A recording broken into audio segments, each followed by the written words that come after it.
What's happening, y'all? This is Todd Wilson with another episode of Elevate Your Game. Today we have former NBA player, UCLA, North Carolina NCAA champion as well, now entrepreneur, player developer as well, still Mr. Larry Drew.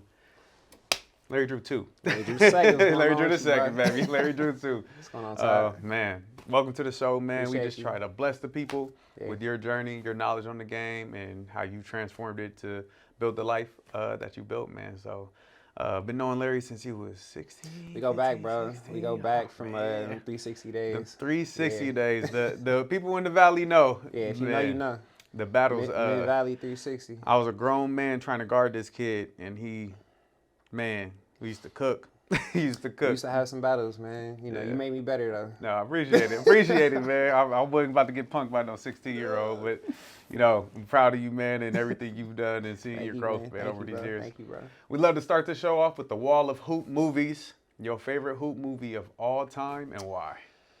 Yeah, man. We're missing a couple, like Mike, Well, Just Right, but you got a lot of classics up there. I mean, to be completely honest with you, I actually ended up going to the what's it called, premiere of Love and Basketball, oh wow, and the reason is because my pops was in the movie, but the scene ended up getting deleted, and I went to the premiere not knowing anything about the movie or even the fact that he was in it. It was just kind of one of these situations that my parents was like, come on, like we're going out, like you're coming with us tonight. And we get to the theater and, start watching the movie. And honestly, I'm like, I remember watching it as a kid feeling somewhat triggered. Cause I'm like, they did such a good job, I think, of detailing kind of like what it's like growing up in like a basketball kind of a household, you know what I'm saying, at certain times in the movie. So I'm like, is this about us? Like, I'm like, what is this our life? Like, what is this? What kind of movie is this? And then I find out that my pops is in the deleted scene. But either, top to bottom, I feel like, it's a great movie. The fact that they had it like split up in different quarters and it kind of follows like the story and like the love life. It's a really, really good movie. I'm a big movie guy, so I think like top to bottom, I like Love and Basketball. Love it, man. One of my favorites, one of those ones I have to watch at least once a year. Right. Every time it's on TV, for whatever reason, I gotta finish it. Yeah. My wife hates it. I've told the people before, my wife hates that movie apparently because you shouldn't play basketball for somebody's heart. I mean, at the end of the day, lost. they give a, you know what I'm saying? Like, part of me is like, what would that movie have looked like from the perspective of a couple growing up like in Westwood and going to school at UCLA? You know what I mean? So maybe we can, try and I like that. Inspire maybe a different perspective. Hey, for the next go around. let's write that movie. Maybe, yeah, bro. Love and Basketball too, and against that. based on UCLA. I like that. I'm down I'm with trying to that. give my people some love, man. Absolutely. You know? So we'll go right into your journey, man. So when did you fall in love with basketball? Whew, man.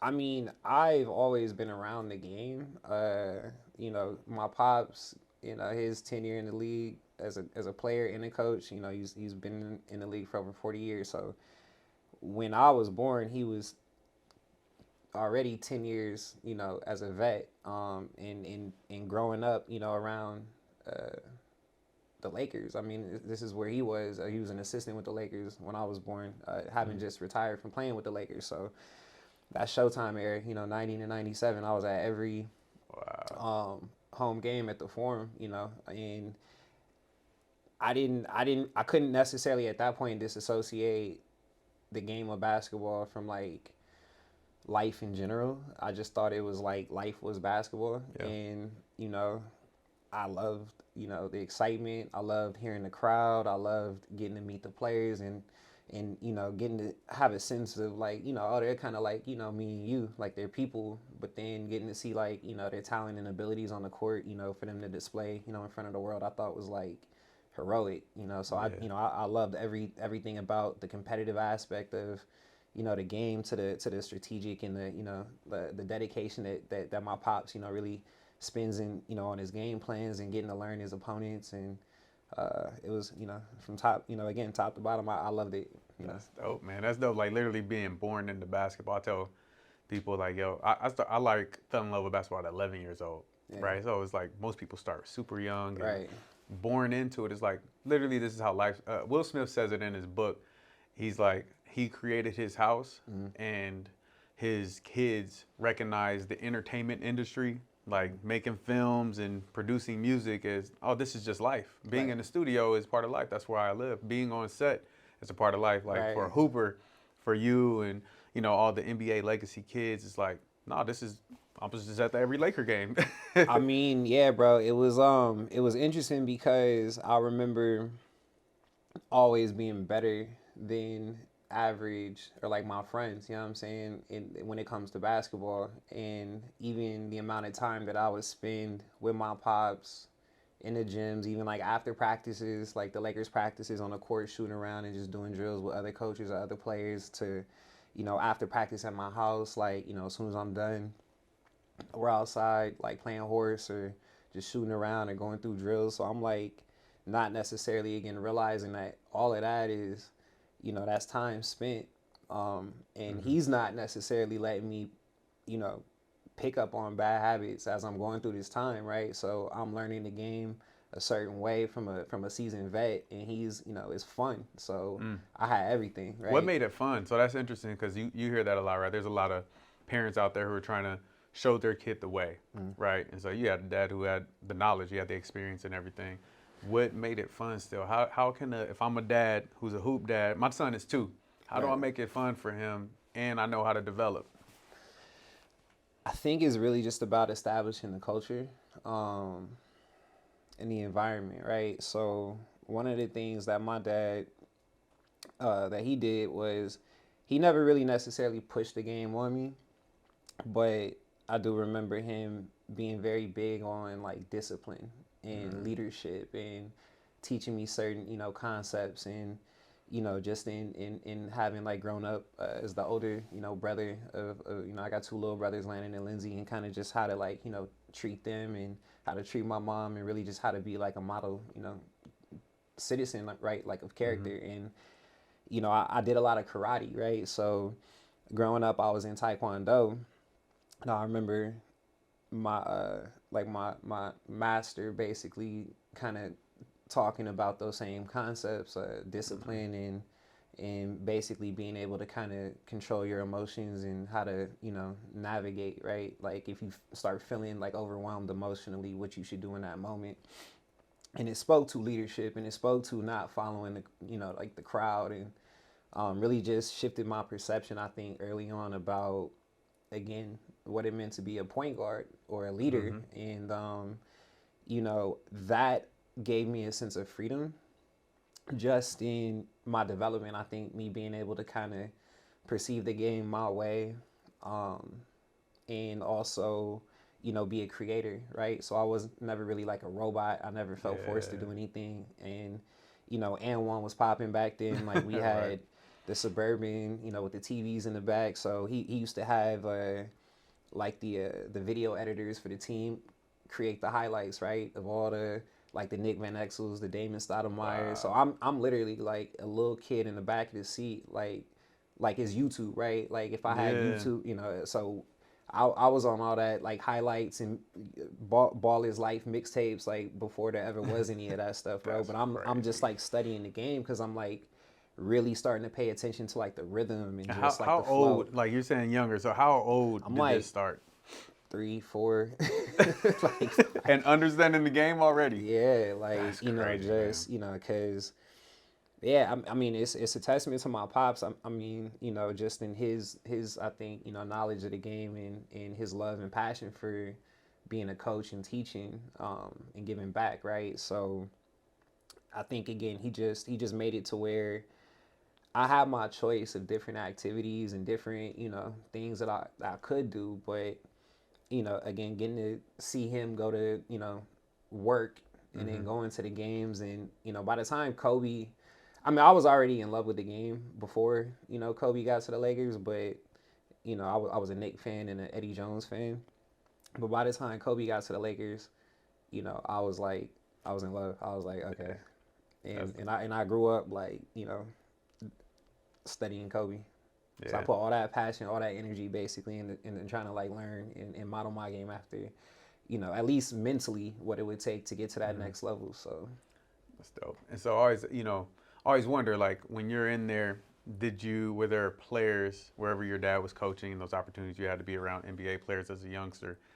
Were there certain players who you actually had interactions with that, like, like, yo, that really inspired me that you yeah, could even recall now? yeah. I mean, yeah, Kobe. Yeah, Yeah. I remember having a convo with Kobe after one of the practices, and kind of just remember feeling like, well, I mean, even like me being a kid, like he was 17 and like he still Wow. seemed like an adult. You know what I mean? So Yeah. he seemed a lot The older. pro. I Yeah. was like what 6, 7 years old at the time.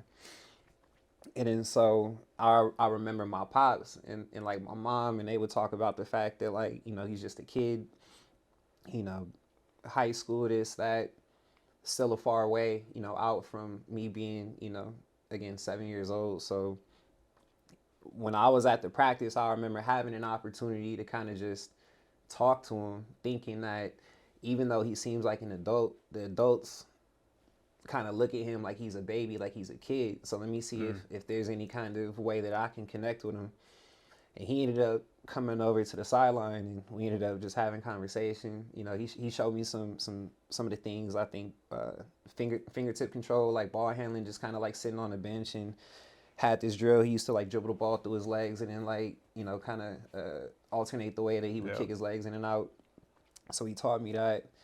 And I just remember him being like super cool, super humble, and just feeling like, again, like a sense of connection. Like, okay, like I'm gonna pay attention, I'm gonna watch you, and kind of just getting to see it unfold was like surreal. So I'm like, That's so dope. grew up a Laker fan through and through, but again, it's like as I got older, understanding that through my evolution as a human, as a player, there's a business component, right? And then the game at that point kind of becomes like, well, again, like how much do you love this, right? And Man. and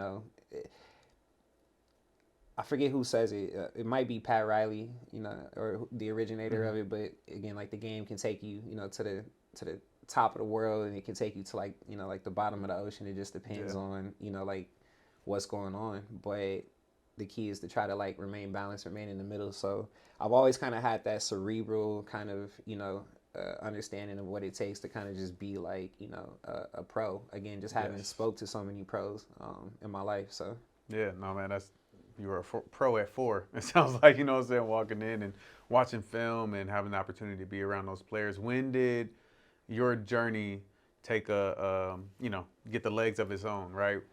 When did you see something shift in you where you knew that, hey, I'm on a journey to get to the NBA?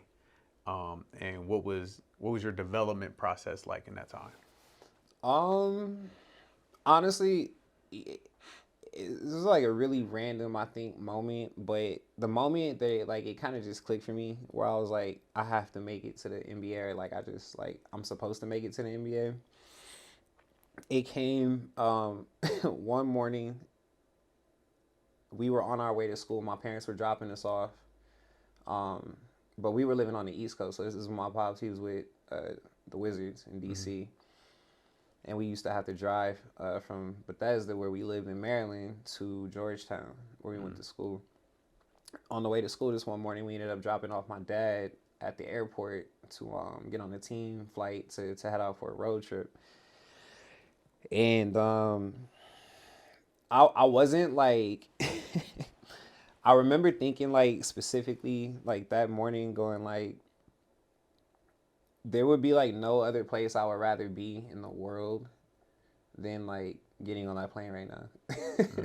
Going on like a road trip and like playing basketball and like not having to go to school right now.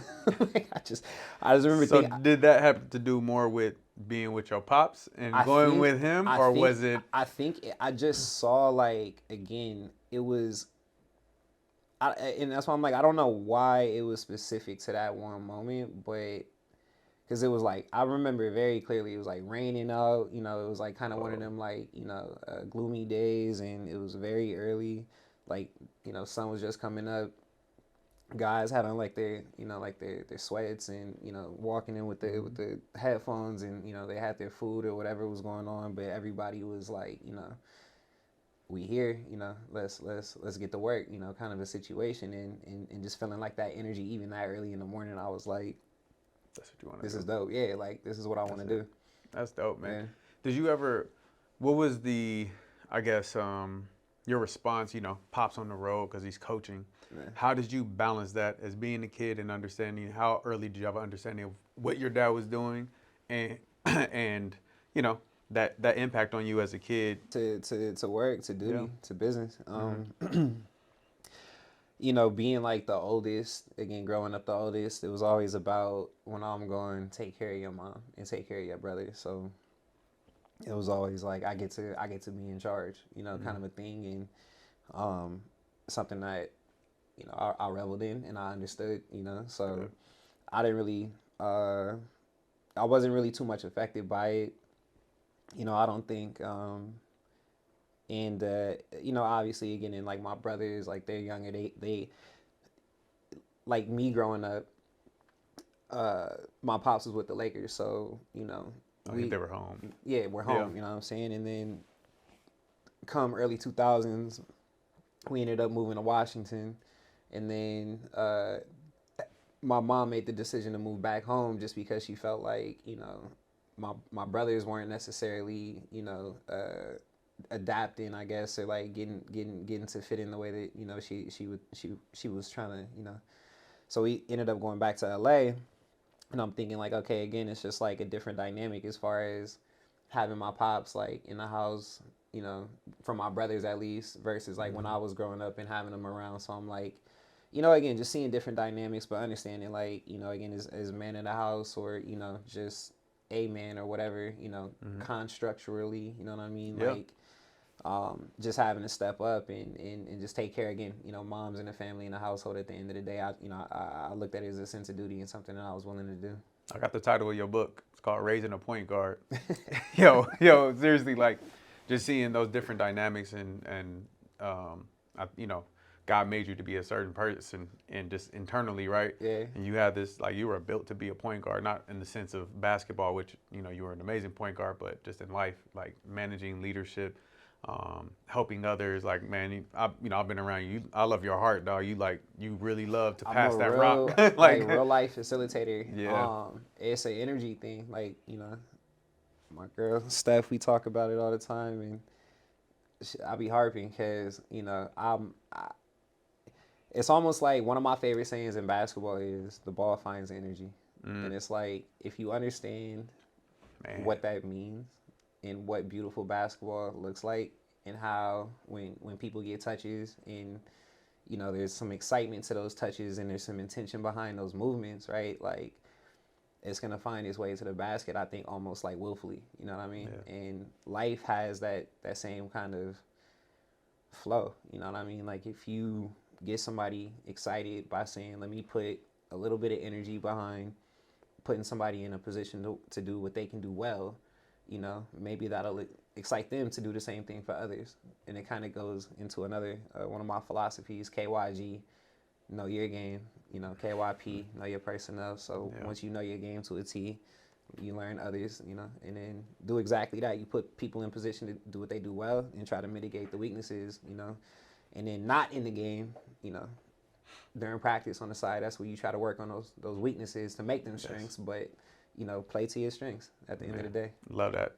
We're going to clip that one up, Karina. Yes. That was, man, like, just it's the philosophy behind being a point. Everybody thinks they're a point guard nowadays, and it's not. Right.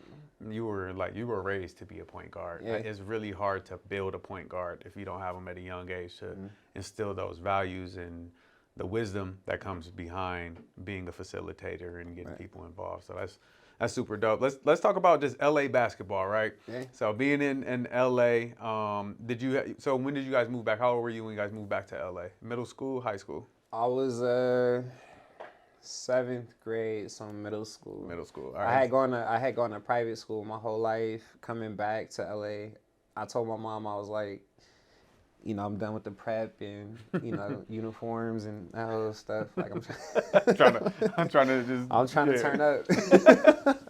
And then so I ended up going to Portola Middle You School. must have went to Portola then. I Yep. did. I went to Portola and ended up going to Taft, and the rest is history. So yeah, so in middle school, did you play AAU then, or and who'd you play Yeah, with? so What was that experience? that's when I was saying we were talking about JD before the show, but Okay. I was with Basketball Avenue, 7th grade, 8th grade, coached by Jason Martin. Oh man. Yep, and it You was had some fire coaches too. me, growing up, Richard man. Sims, Jason Pruitt, Brian McKnight Jr. We had a little squad, and then I remember by the time I started getting around to like high school, yeah, that's when it got interesting. That's when it got real Yeah. real spicy. There was like a freshman showcase I remember happening at Taft during the summer, and thinking like at my freshman year, I went to Taft. Oscar was there, Oscar Belfield. And remember I was saying Oscar played with JD basketball, mathematics, and it was kind of just like the built up rivalry. So at that point, it was like two rivals joining forces, going to the same school, and thinking like, okay, there's going to be a summer showcase. We should run this, like Oscar and I, right? Like as far as freshmen in the Valley go. So wooty woot, game starts. Other freshmen, I'm not, too.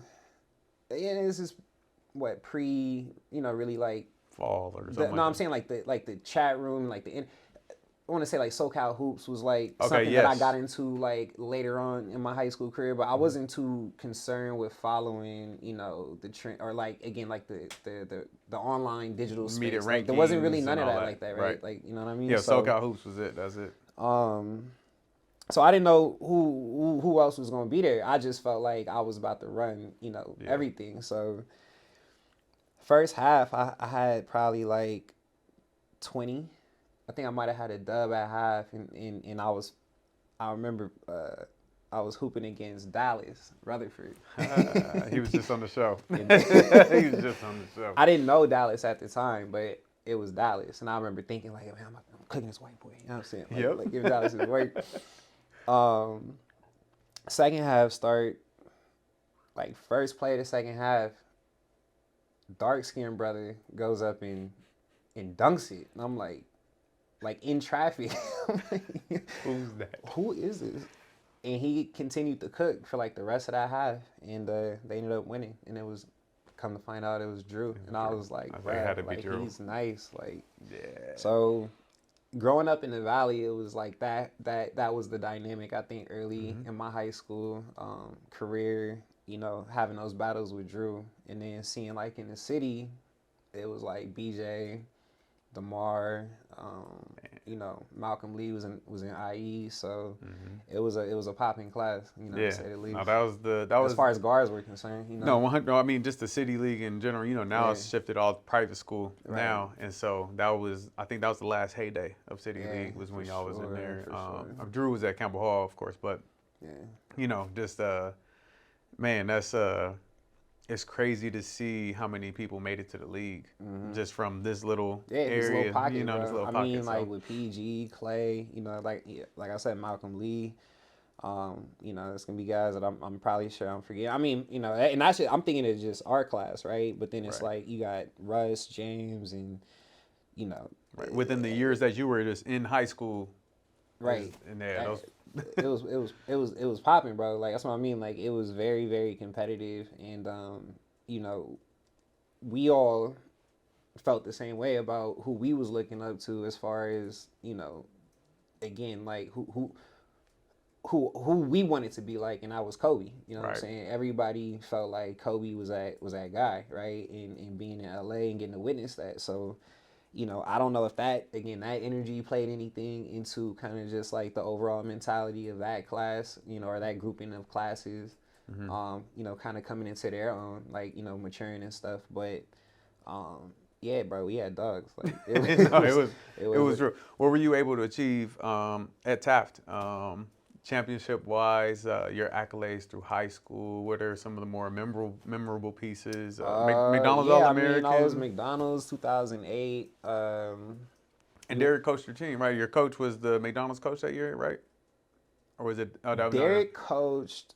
I think I think Jordan's year. yeah, I think Yeah. Jordan's year, Yeah. a Okay. couple years prior Yeah. prior to me, but yeah, no, high school. I still say like high school is probably the best time of my life, like playing basketball, because it was very competitive. One, it was like kind of I think too like an interesting time for me, just like personally in my growth aspect as a as a human, right, and kind of just I in having it said all of what we spoke on earlier, me growing up with my pops and having that connection to the league and always just it being so streamlined, it ended up like bite me in the butt later on in my life, around this time when I was in high school, just because I was so, again, like one track minded as far as what I was supposed to be doing and where I already felt like, where I was going to be, and that was the NBA. And again, it didn't really have much to do with anybody else. Yeah. Like it was just more so like all this work I've put in, like I know what I'm capable of. Like I know I can get there.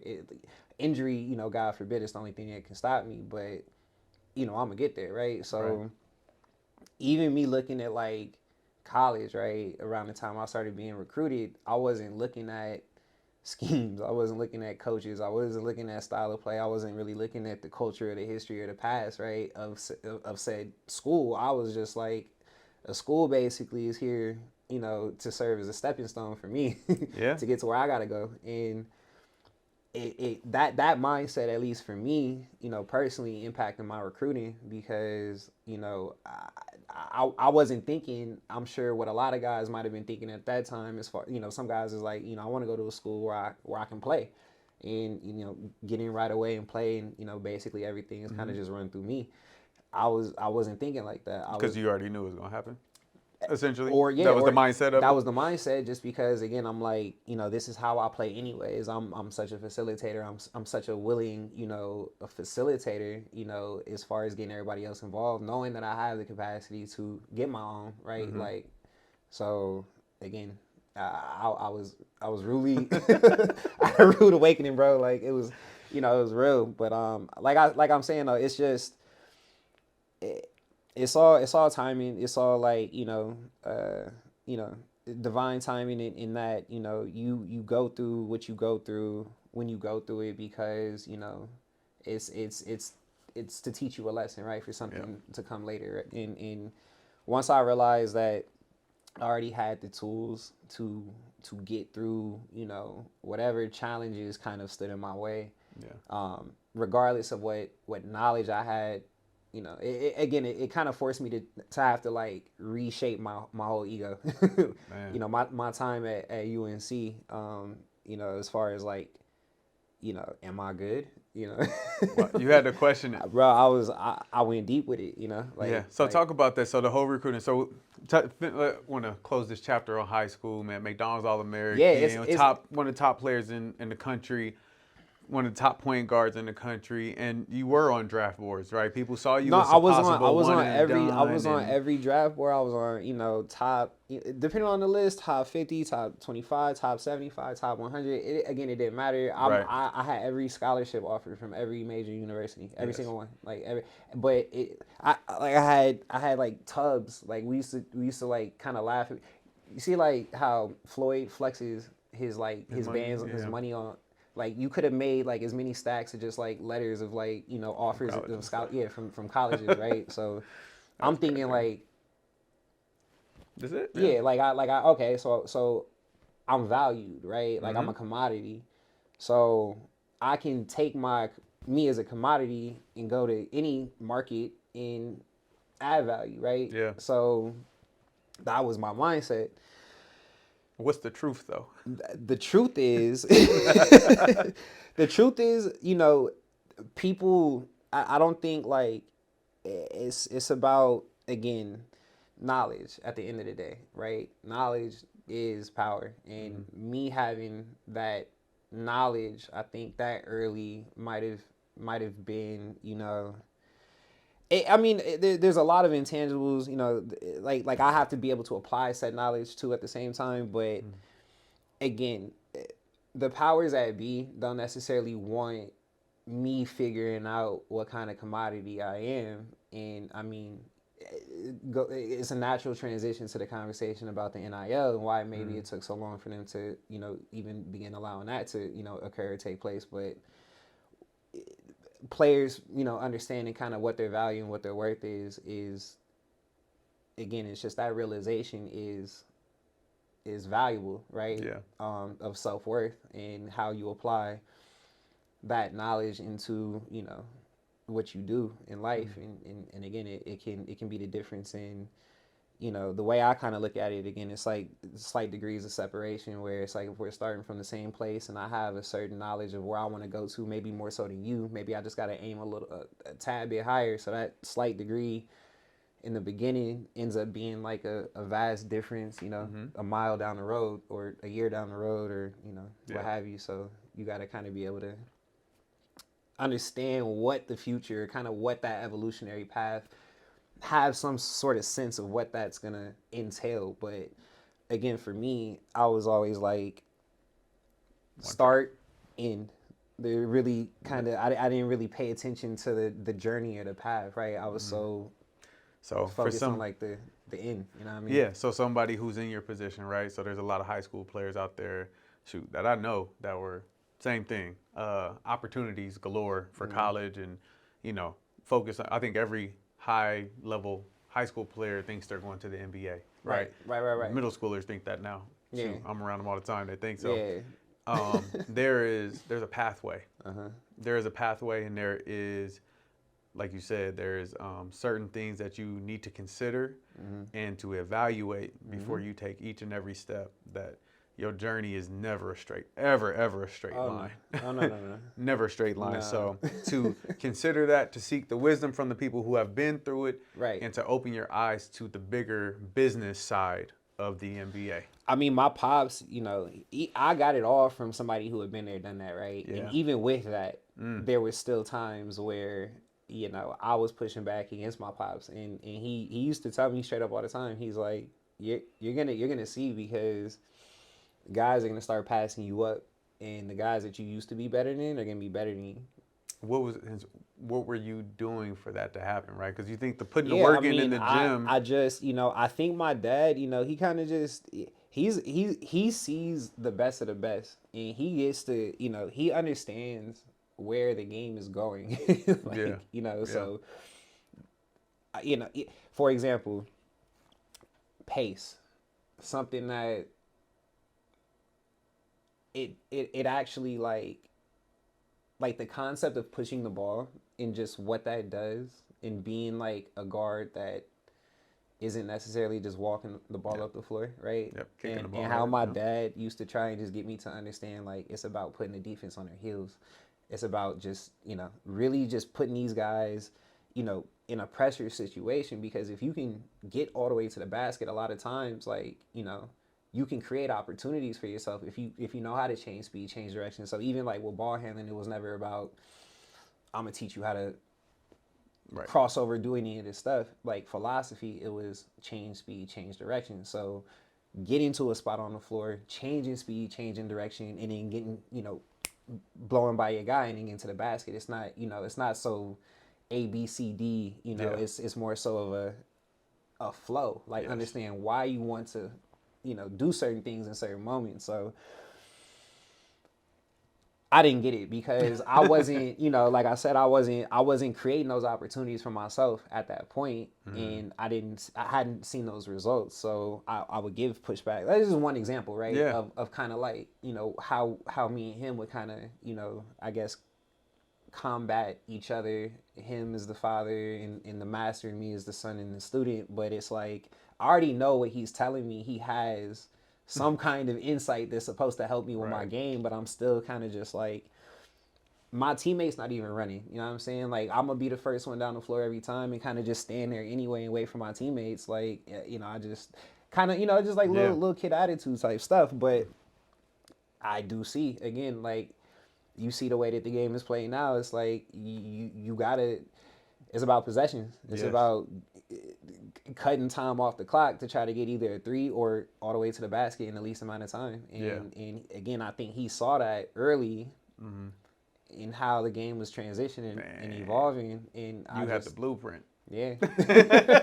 But that's always the interesting. I love this. I really, really love this because you had a dad who was involved in your life and was a basketball coach. And there's a lot of dads out there who are involved in their kids' life and not necessarily basketball coaches. They think they are because they watch NBA instead of actually knowing the game. Right. But it's important that even you having this great father, great coach, you still rebelled against that instruction because you just wanted to be pops, right? I mean, but, yeah, it is like, I think, because he's on top of him telling me, like he would tell me too, like straight up, and I remember kind of just like him having like this very calm demeanor about it too. Like it was something that, again, like he just like already listen to me or don't listen to me. It is what it is, you know what I mean? And just thinking like, but it might not be, you know what I'm saying? Like for whatever reason, just combating. Just trying to be right or be heard or just to tell him like, you're not right every time, even though he is.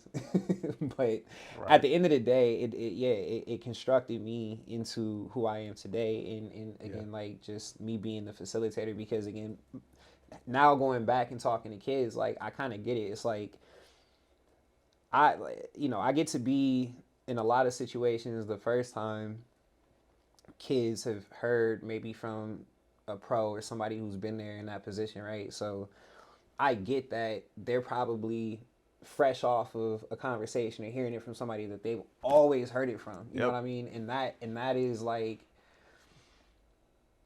I don't know if it's necessarily a good thing or a bad thing or why like children are this way or why kids are this way, but it is like part of what makes coaching, I think, such a delicate art is knowing and understanding kind of like that nuance and how to communicate without over communicating that same aspect or component to where it's going to feel like, like, damn, bro, I heard you the first time. You know what I mean? Like, I got to become numb. They become numb to it. So, I mean, my pops, father figure, coach, A+, and still, got heat for it sometimes, but, I think it's important, and I think he did this, is that you're put in a position to have other great mentors. Your high school coach was about, Derek was about it. He understood, he understands basketball. And then, you go to Roy Williams, right? And then you go to Alfred, then I had Howland. Ben Howland. Yeah.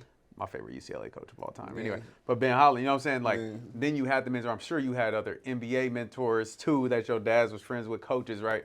To continue to be that voice and to, tell you that information. So it's so important that dads, especially, I'm going to say parents in general, but dads especially, allow their kids to have another voice in their life at a younger age that's saying the same thing, so that, I used to go to camps. I spent a lot of time, not being taught by my pops too. So it's like, it wasn't only my dad, like, you know what I mean? It was a lot of traveling. It was a lot of, travel ball AU, but like, just rec ball, like, hooping at school, like, so I used to just play because I think too, from like a social level, I learned so much from the people right in my life and the mentors in my life. And I think like me, I'm just like a natural, naturally inquisitive. Like I love learning. So it's like the game taught me so much about life. And I think that was a connection that I understood early on, was just like again, from micro to macro, like this ball is creating all of these opportunities, and it's like there's so much like that this can teach you if you were born into it. I wonder if it has. I mean, I think it's part of who you are as well. But even being born into it and seeing what this basketball is doing for all these people around you, you understand the power of it. And how do we get kids to understand that now, who aren't in that situation, who weren't born in the arena? You know what I mean? So a kid who just loves hoop. I mean, I think the game, it just has a natural magical effect on, you know, like as a kid, like, you know, like athletes are heroes, you know what I'm saying? So it's like you look up to, you know, the people you want to be like, if, you know, or if you can't do something and it's like, oh man, he can do something I can't do. Maybe I can work and become a little bit, you know, better, and then maybe one day I can do that. So I think the game naturally, you know, again, it inspires a sense of hope, for people to be able to play and progress and maybe not be in the same position that they were in the past, right? Yep. So that inspires hope. But I think too, you know,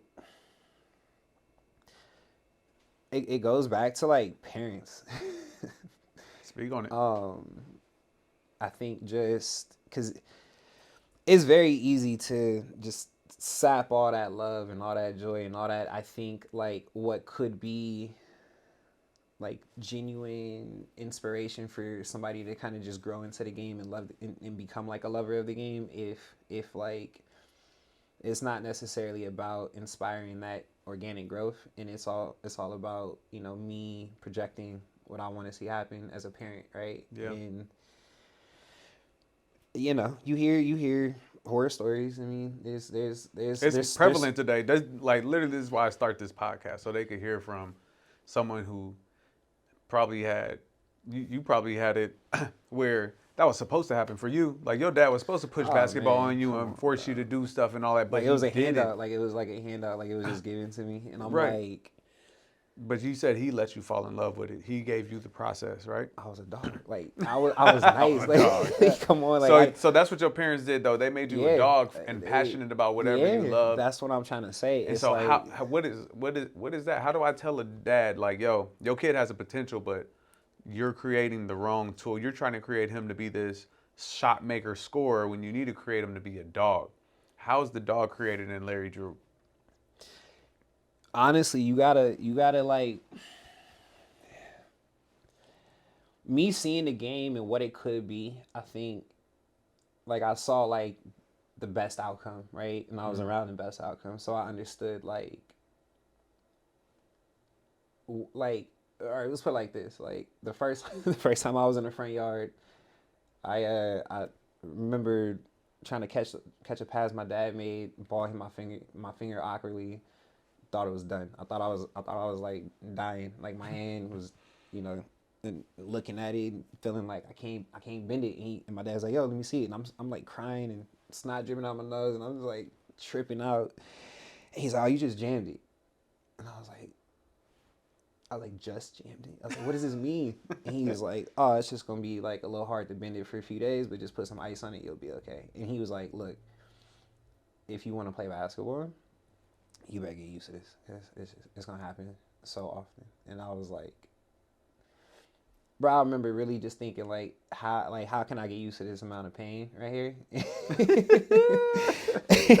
And again, it just comes down to sacrifice. So it's like you got to see like what somebody is made of first. Like I wanted to hoop. Like I think in being hurt or being beat or failing, like understanding that my dad already knew that this is just a natural part of the game and stuff like this is good. So it's like this can inspire my child to figure out in himself how to find his own solutions. You know what I'm saying? So that's part of the space that they created for me, was, you know, just making it, I think, a safe space for me to fail, to show emotion when I was hurt, and still let me know it was okay, because, you know, the sun gonna come up, you know, tomorrow. And you know, it's all about the decisions that you make going forward. Like, are you gonna let this stop you or slow you down, or are you gonna, you know, lace them up and get back to it? And I was always down to get back to it. So yeah, I think that story is life, man. It's like our fingers get jammed all the time. Right. You know what I mean? And like, yeah, you're gonna feel this pain, but right, it's gonna not go that away. You have to get used to certain things. You shouldn't get used to abuse and those extreme things in life. It's like if I want to get better, and this is what I want to do. I want to play this game. It's a game. Like I gotta respect the fact that this doesn't have to be here. Yeah. You know? It's a it's a game. So to respect the game, you gotta play the game, and to play the game, you gotta really give yourself to the game, and to give yourself to the game, you have to sacrifice. Yeah. So you have to sacrifice because your dad already sacrificed for it. exactly. So that's what I'm saying. Your parents can't what- sacrifice for you to be good. They can't. You had to sacrifice. You have to find ways, or what are you going to? And sacrifice was another concept that my dad, he drilled into me early on. It was just like, you got to sacrifice if you want to get better. You have to give to the game, and it's just like, as I got older, that's why it started to like. He knew exactly what to do to like get to me, because he's like, you're not putting enough into the game. He knew when I was being lazy, if I'm not trying to put up extra shots, or if I'm taking days off, or if I'm just like, just not giving it my all in a practice. He come to all my practices, he can make it to, he's filming it, he's watching it, you know what I mean? So he's still engaged, and he's just like, look, like, if you don't put the work in, somebody else is, and they're gonna pass you, and you'll see. Wow. And I started to see it when it started to happen. And I'm like, yeah, this shit, it's real. It's like, it's all real. So you gotta, the ball finds energy. Yeah. So North Carolina, what made you choose North Carolina coming out of high school? Dang, yeah. So we right back at the college era, huh? Because I think it's important to talk about that journey. No, it is. West Coast kid, it's being very in important. the East Coast, Yeah, right? I was so, like I said, bro, just very, I use the word naive. Mm-hmm. It's just the best word for me. Yeah. I was very naive up until college, right? And so, just because I was, I thought I was a dog, just because I had a quick first step and I was able to get guys involved, and I had that pedigree, didn't necessarily mean that everything else had to continue going my way. And like I said, so when I was going about my college recruiting process, I was very, just kind of like, again, I wasn't really too concerned with what the specifics were. It was just a matter of, I think, me always knowing that UCLA, was the school that, in my mind, I always felt like I was going to go to UCLA. Like, growing up, I think I always felt like it was probably going to be UCLA. Like, I don't know why. It was always. This is before high school. Yeah, it's before. I mean, cause like I used to work out up there. My pops, like he was going to the runs in the summer. Right, you know what I'm right. saying? So I've always been LA on kid. campus. That's I'm our an LA dream kid. school. That's what I mean. Like, nobody dreams of going to USC. They really don't. They really don't. They really don't. You're joking. It's really okay if it's your dream.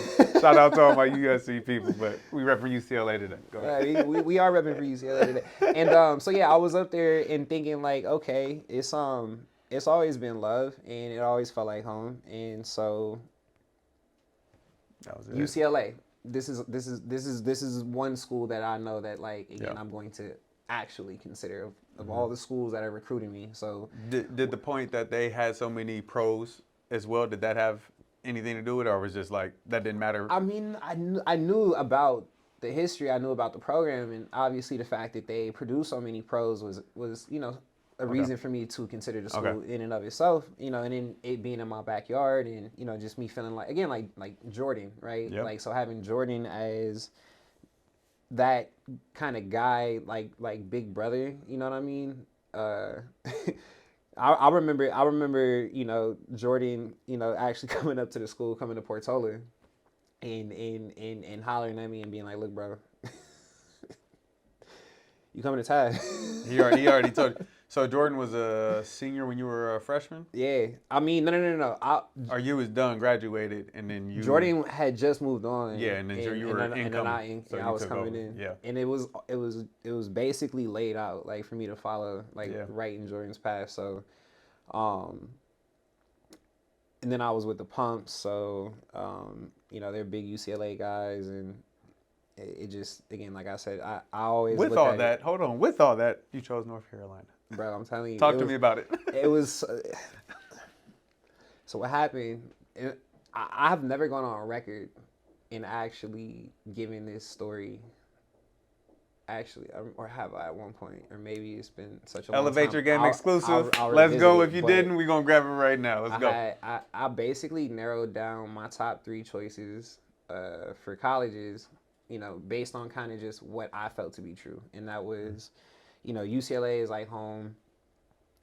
North Carolina is North Carolina. And I felt like, you know, UNC Tar Heels and MJ, James Worthy, you know, Jerry Stack. It's just UNC. And then Arizona also because they had a, you know, tradition of, you know, producing good point guards and, you know, having, you know, some history over there too. So the way that I went about like the actual recruiting process, I went on a visit to Arizona after it was a tournament, AU tournament, I want to say like my sophomore year. And this is like, so I had basically told every other school, like, I'm uninterested. I basically put it out, I think, to like Scout. Okay. On the websites that like, you know, was tracking and doing all that at the time that Your UNC, UCLA, Arizona, right? So I went on my visit to Arizona after the Cactus Classic and Brandon was on his visit. Like we would, the way they did it, they had us basically doing our Use last names for these young viewers. Brandon Jennings. I'm sorry. Yeah, there you go. Brandon Jennings. Yeah, so tough crowd. So they had us like on separate parts of the campus.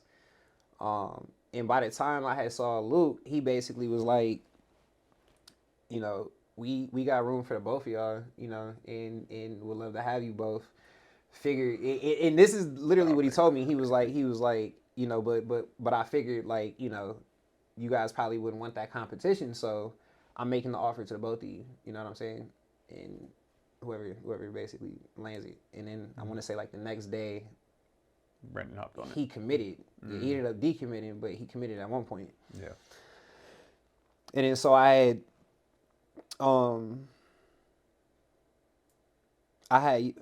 had UCLA in Carolina, right? I actually messed up. Now that I'm thinking about it, I actually messed up the story because I had UCLA off the radar before Arizona, and the reason was because I told UCLA that I was gonna go on an official visit to UNC. I want to say this was I forget which year because it's like it's like timetables or you know, it's like weird with it. So sometime between like my sophomore and my junior year. And Coach Holland was like, "Look, I don't even understand like why. I don't even understand like why. Like what's so enticing about North Carolina? Why not just commit?" And I was like, "Hey, no, I just want to just have that experience, kind of a thing. You know what I'm saying? Even talking over my parents, and they was like, "Yeah, you deserve that. You should definitely go on your visit, right?" Yeah. So I told him like I'm going on this visit. He was like, if you go on this visit, like you're not gonna have a scholarship. And I was like, oh wow, it's like that. Wow. And so I took the visit, and again, like I said at that time, I still had Arizona on my radar, but kind of just feeling like that was their decision on how they was gonna, you know what I'm saying, go about that situation. I felt like, okay, well, I'm gonna move on, right? Like again. Yeah. And then what happened with Arizona and I left me with UNC, right? Wow. And then so I immediately, right after Brandon committed to Arizona, I think like maybe the next day after that, I hit up Roy and I committed to UNC because I'm like, I don't know if they gonna like get my scholarship. Now I don't got no more scholarships because I told everybody else I wasn't interested. So in a sense, in a really weird sense, UNC was my last choice. Wow. That's crazy that Holland told you that. Do you think he was telling you that to try to like? But it was my first choice. Like again, like no, you know. Yeah. No, that's what I'm saying. It's like you kind of knew UCLA, like you said, your whole life. Like UCLA is probably it, right? And then Holland saying that, it feels like he was trying to say it to let you like, hey man, maybe I should reconsider going to these other schools. But it did the opposite. Yeah, exactly. It did the opposite, and I felt, I just felt like, you know, like we'll see, like. It ended up being Jeremy, right? That they brought in, and I remember even at one point thinking like this might be one of these cats that like my pops, used to tell me about, as far as kids that maybe put in a little bit more work at different parts and maybe they start passing you up, because he started getting a whole bunch of hype, I think, like at one point in the recruitment process, especially out here in California. And they was, his whole family was big UCLA people, like, we want him to go to UCLA. So I kind of was looking at it like, Jeremy can have it. I'll come back and I'll dog Jeremy. Like that was that. and then we ended up being like teammates, right? Like, for pump and run. Oh, okay. Yeah. So it was me, Drew, Jeremy, the Ware twins. Crazy. How'd y'all do that team, by the way? We did well. I want to say, I don't remember what like our record was or what. The big time. And the year, the pumps, the team that I played for that was super nice was my sophomore year. The spring and summer circuit of my sophomore year, going into my sophomore year, I played with James. You, James, and Austin Day, and Amandi Amoki. He went to Cal. We went 50-1. We won 7 of the 8 major tournaments we played for. Bro, we lost one game that whole circuit. The team we lost to, it'd be a trivia. Like, if you like, I don't know like how we can make this a trivia part of the show, but who beat the pump and run? Who's the one team that beat the pump and run? Yeah, it was like 05, 06. Larry, Drew, James, Harden, Austin Day. It was EBO. Really? Yes, bro. Who'd they have? They had Jamel Horn. Who? Jamel Horn. He ended up going to Arizona. And in the game they beat us, it was I forgot the tournament. It was in Arizona, but I'll never forget because it was on I had just turned the ball over. The guard who had, got the ball was on a fast break. I'm like chasing him down, maybe thinking I'm about to strip the ball. And it was like it was like a big game, but we ended up playing like in a small gym, so it had like that real enclosed like feel, and it was coaches everywhere and people everywhere. And I remember thinking like I'm about to try and strip the ball, or at least hustle and make up for the fact I just turned it over. And he like went up for it, and I remember thinking like oh snap, like he missed. Like, I'm about to go up here and get the rebound. Somebody must have caught it. Jamel, he came in and dunked, bro, so hard, and like swung on the rim and like kicked the back of my head. And I looked up and it was just coaches and everybody. Oh, I was like, oh man, and we lost, bro. So I'm like, that was the one game we lost. I'll never forget, because that's the one time in my life I've ever been dunked on, and it was by Jamel, the EBO. But I've never seen a run like what I saw that spring and summer from a high school player, like what I saw from James. Yeah, went off. Ridiculous. It was so ridiculous, bro. Yeah. It was ridiculous. I heard it, like, Dallas was actually talking about him, too, last episode. Just those pump and run teams were... It was ridiculous, bro. During that time, they ran stuff in Southern California. We went 50-1. 50-1 is wild as well. And then on the other team, that's so the team that they was on, with him, we was on the other team. Yeah. Bro, we smacked everybody. DC Assault, Houston Hoops, Celtics. The only team we didn't play was like SC. We didn't end up playing SCA, but yeah. But like it was like SCA, Mean Streets, like they were the only other like kind of like teams that was messing with us. But nah, we were nice, bro. Again, it's just testament to the talent that was out here during that time, and the fact it's like that 10 NBA players between the two teams, something crazy like that. Yeah. And one like in the span of 3 classes, 3 or 4 classes. So that's great. So North Carolina, it wasn't what you expected. So you end up winning the championship there. Yes? I get to UNC. You know, and again, it's like I said, like, the comment I made about it being my last choice versus my first choice is just like, again, I knew I really couldn't lose. Like for a kid, you know, trying to get to the next level, it's like these are all great choices at the end of the day. And I'm like, you know, let me go ahead and take my talents to Chapel Hill. You know what I'm saying? Yeah. But as easy as I kind of just said that, and kind of just like how you laughed, and it was just like it's like ha ha ha ha ha. Yeah. It wasn't like that. Right. It wasn't as what I thought was just gonna be like somewhat of an easy transition or an easier transition. So yeah, we won in my first year, and I already knew I wasn't gonna be playing like that because we had Ty. And then Bobby Frazier, who was a senior at the time, Taiwan Lawson. I'm so sorry, Taiwan Lawson. So yeah, that team: Taiwan Lawson, Wayne Ellington, Danny Green, Deion Thompson, Tyler Hansbrough. Right. Like then we had like Marcus Ginyard, who's like, I'm saying, like he was like a football player basically, like what I'm saying, as a basketball player, like. We had a squad, bro. We beat everybody that year, like in the tournament. I want to say like by an average of like 20 points. Like we smacked we ran through the tournament that year. But that was a very, very like on a personal level, like growth wise for me. It's like it's really strange because like from a basketball standpoint, I had to guard Ty every day. I had to guard Taiwan Lawson every day, like full court, right? And fight through screens set by Tyler Hansbrough.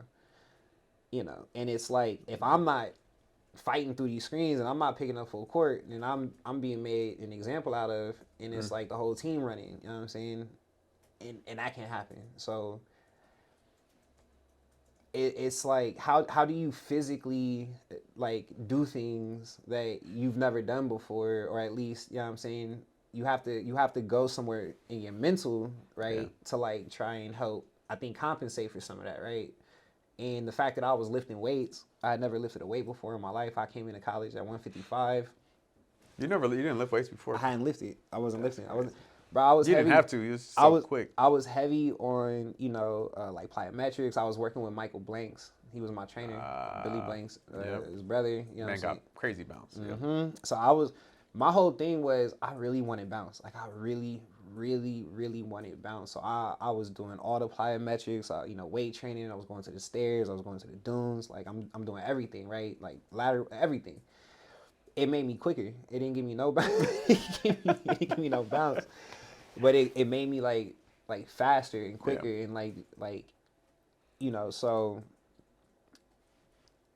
Carolina, bro, was just such a challenge, like mentally and physically, to like perform at a level that I had never performed at.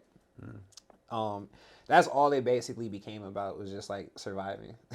Wow. Like as far as what I'm doing like on the court, or like what kind of impact I'm having on a team, or like how my game is developing as a player, it wasn't even like, it became like a whole second like thing. Took a back seat. Yeah, I was just trying to like survive on a day-to-day. Like it was tough. It was that tough. Like I was like, bro. And I didn't know if it was something like, other schools or maybe other, programs, it was similar. But again, my freshman year at Carolina, we lost 2 games. We did lose 2 games. We lost our first 2 games in the ACC to Boston College and to Wake Forest. Tyrese Rice came in and gave us 40, and then Jeff T gave us like 40. And again, coming from the West Coast, right? Naive, right? I remember thinking like too, like we had ran through everybody, pre-regular season, like we played in the Maui Invitational and won all this stuff, and us getting ready for conference for the regular season, and it just being a whole different like energy shift. And I made a comment in practice one day about like I said something about it was just Boston College or something like that, and Tyler Hansbrough, he basically was like, "What do you know?" He was like, "What do you know?" He's like, "Ah." I just remember like he got so upset, and I was like, he's like, "No," he's like, "Fucking Tyrese Rice will bust your ass. You come here and bust your ass." You sound just like Tyler. Bro, he went in on me, bro, and then he did exactly that, but he didn't bust my ass because I wasn't really playing. Right. He bust Ty's ass, and I remember thinking like I had never seen that before. Somebody do this to Ty. He was like, he was coming down and pulling from like half court, right? He was a lefty, and then at one play he was like fanning himself. Yeah, like after. I remember all. I was like, oh my gosh, and then and then I remember how Ty and then like what the environment and the atmosphere was like after that game. The very next game after that, right? And again, like practice was it wasn't even a practice. It was, it's these practices, bro, are so tough. It's like it was like I used to be scared to go to practice, bro. Like, dang, this sounds like Navy SEALs. bro, Camp. I used to be like, bro, it's so like intense, bro. Like it's intense. Yeah. Intense. Good. We lost the next game to Wake Forest, right? Where we went to Wake Forest and Jeff Teague and James Johnson. Yeah. It was another spectacle. And I'm like, Jeff Teague, right? Like I was put on game that game in that year. But I just, again, bro, it like the challenge for me was like, again, I gotta stay into the season knowing I'm not playing, right? Knowing I'm not getting the kind of, burn that I'm used to getting my whole life, right. The kind of attention I'm used to getting my whole life. Like this program that I feel like, again, I definitely, trust me, I get it. I see why they win. Like, I get it, having somebody like Roy at the helm, like he's gonna make sure things are done a certain way. You know what I mean? What about Roy? If you could pick just two things, made him such an excellent coach, man. What was it? What were the two things? I think he was a good recruiter, and I think he was good at relaying again, just the message at that point that needed to be relayed, and that it's about buying into the program, and if you're gonna be a Tar Heel, like the whole thing was, how do you know that God's a Tar Heel fan? Like the sky is Carolina blue. Like everything out there is just, it's about the program. It's about buying into the program. And if you don't buy into the program, are you a Tar Heel? Like you got to buy in and give it your all. Hey, you know what I'm saying? Yeah. Because other people want to come here and we chose you. You know what I'm saying? Man. And it's like, so you got to give us your all. I like that. And I'm like, okay. Yeah. So let me just buy in, because like I never bought into something like that, right? So when we were, again, like we're winning games, but it's like I'm not playing, and I'm struggling in practice and feeling like it's just things are starting to compound. It really like challenged me as as a person, as a teammate, as like just to figure out what was important, like what are your priorities, kind of. And it's like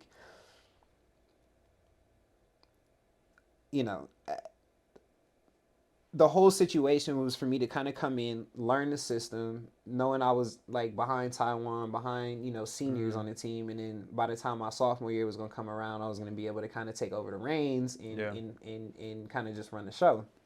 So again, that whole freshman year for me was just about, at least in my mind, like I'm learning, but I'm also trying to survive, right? Yeah. Because I get what the expectation is going to be come my sophomore year, right? So come my sophomore year, everybody left, right? Tyler's not there, Tyler's not there, right? So it's like, it's me, Dexter, Strickland, John, was John there yet? John Henson, Ed Davis, Leslie McDonald. Like, we was a young team. We didn't make the tournament that year. Right? We didn't make the tournament.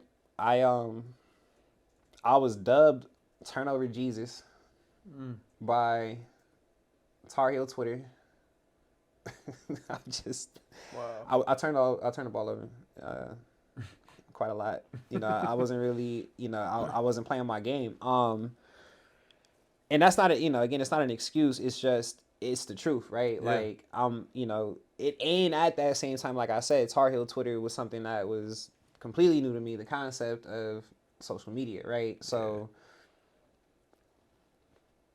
it's like guys on the team start making Twitter pages, and it's a very brief conversation about what this is, and from like the coaching staff or the coaches or the athletic department, like, hey, whatever you guys put out there is going to be out there, because Facebook, right?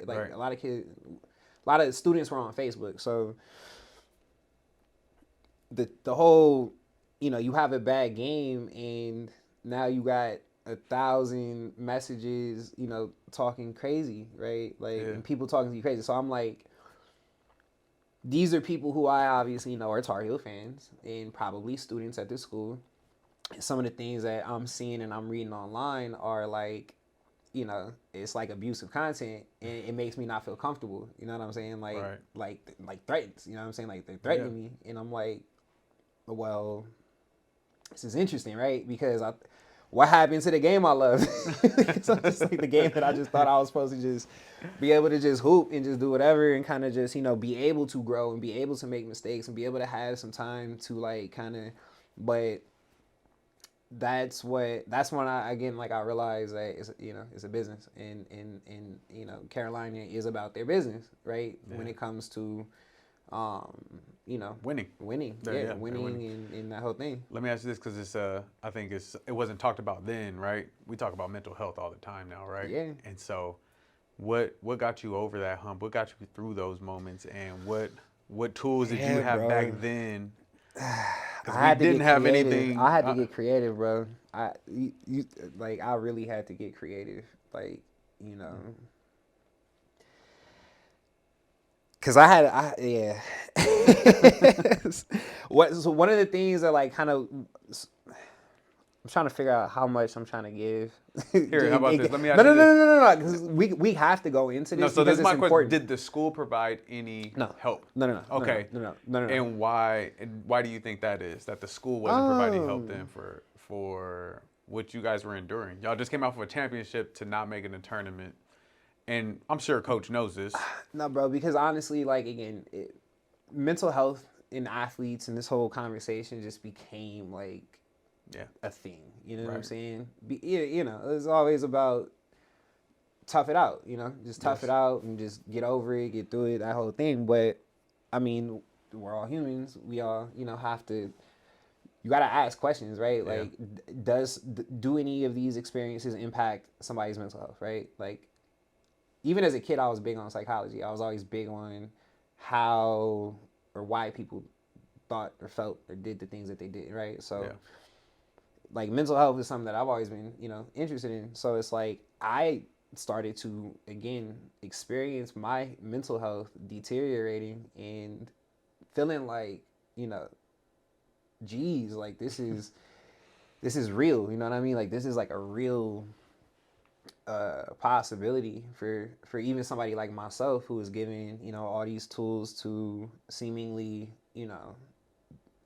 succeed, right? Like to make a decision, and it just all go like the completely other way. And it's like, at the end of the day, like, I'm the one on the court, I'm the one playing the game, and then it's like, so I had all these different like conversations with myself, bro. Like, again, like, I just had to like figure out like what was most important to me as like Larry, you know what I'm saying? Not my parents, not Coach Williams, not my girlfriend, not like anybody else but me. And what was most important to me at that time was being able to tell the truth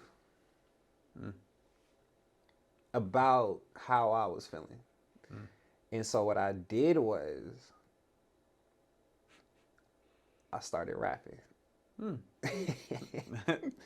I literally like felt like, I mean, it's not even rapping. Like, it's not that I started rapping. I just said that almost for like shock value. But what I did was I had a realization, because when I was growing up, I was like big into like poetry, right? I had a class like 4th grade. My teacher, Miss Grimes, she really got me on like haikus and poetry and expressing myself via like, writing. What's so funny stuff.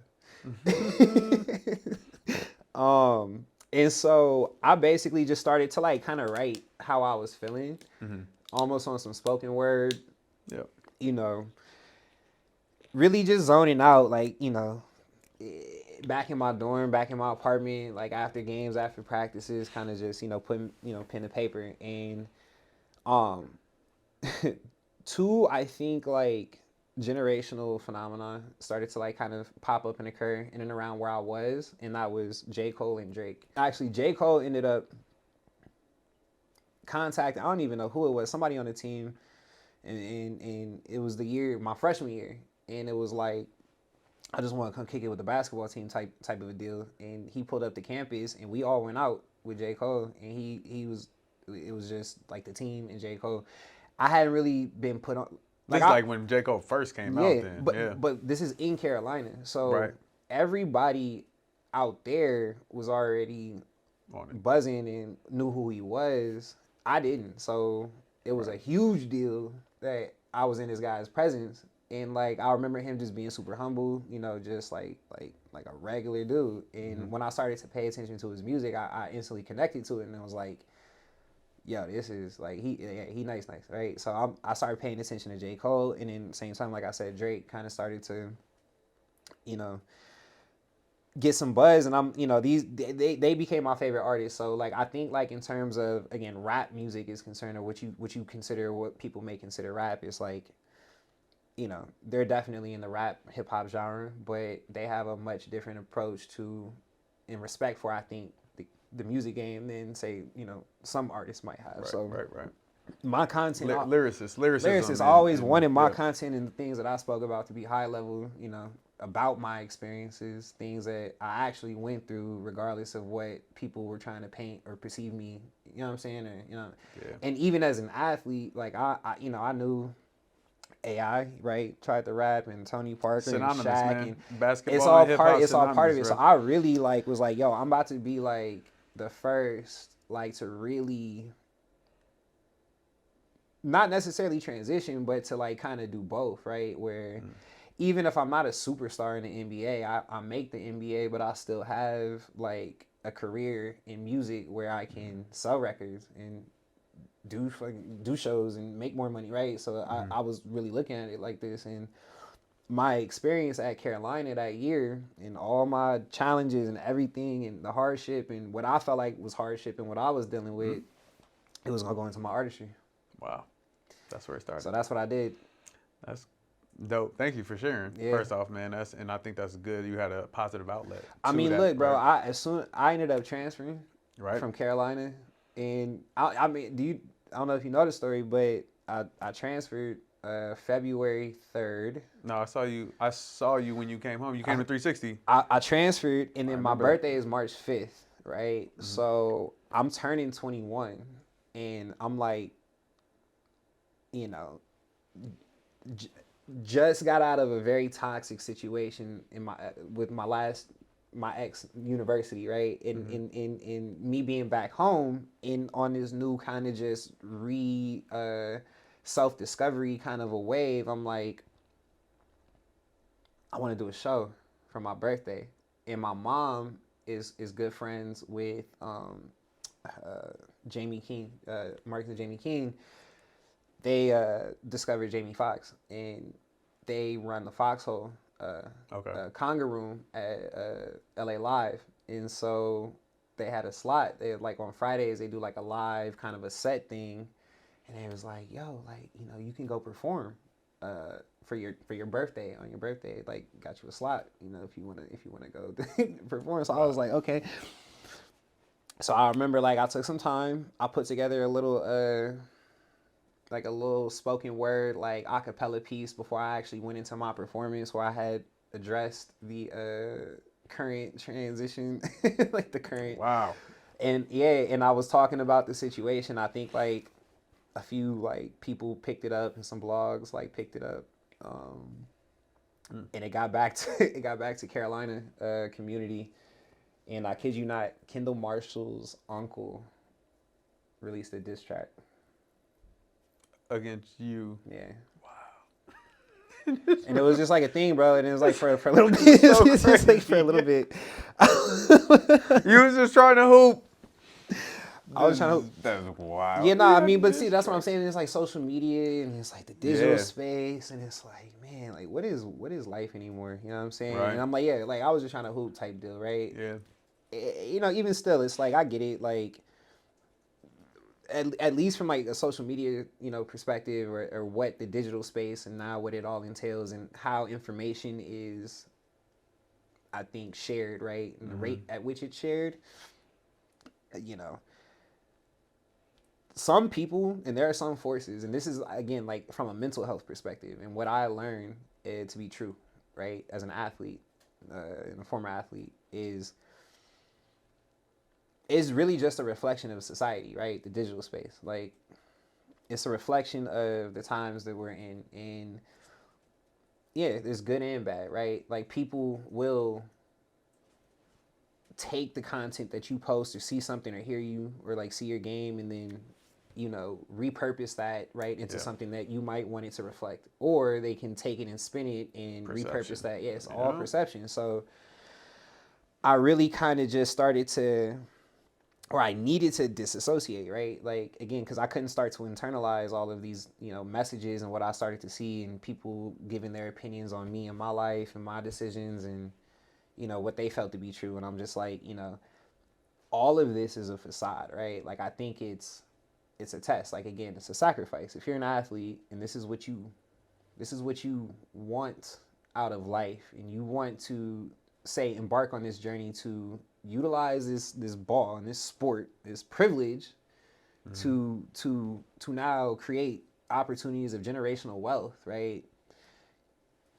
It's a balance in life, in society. Everything is a balance, and it's like, why this medium? Why does it have to reflect so much negativity? Why does it have to reflect so much, I think, of the warped, I think, and kind of just like, pessimistic, right?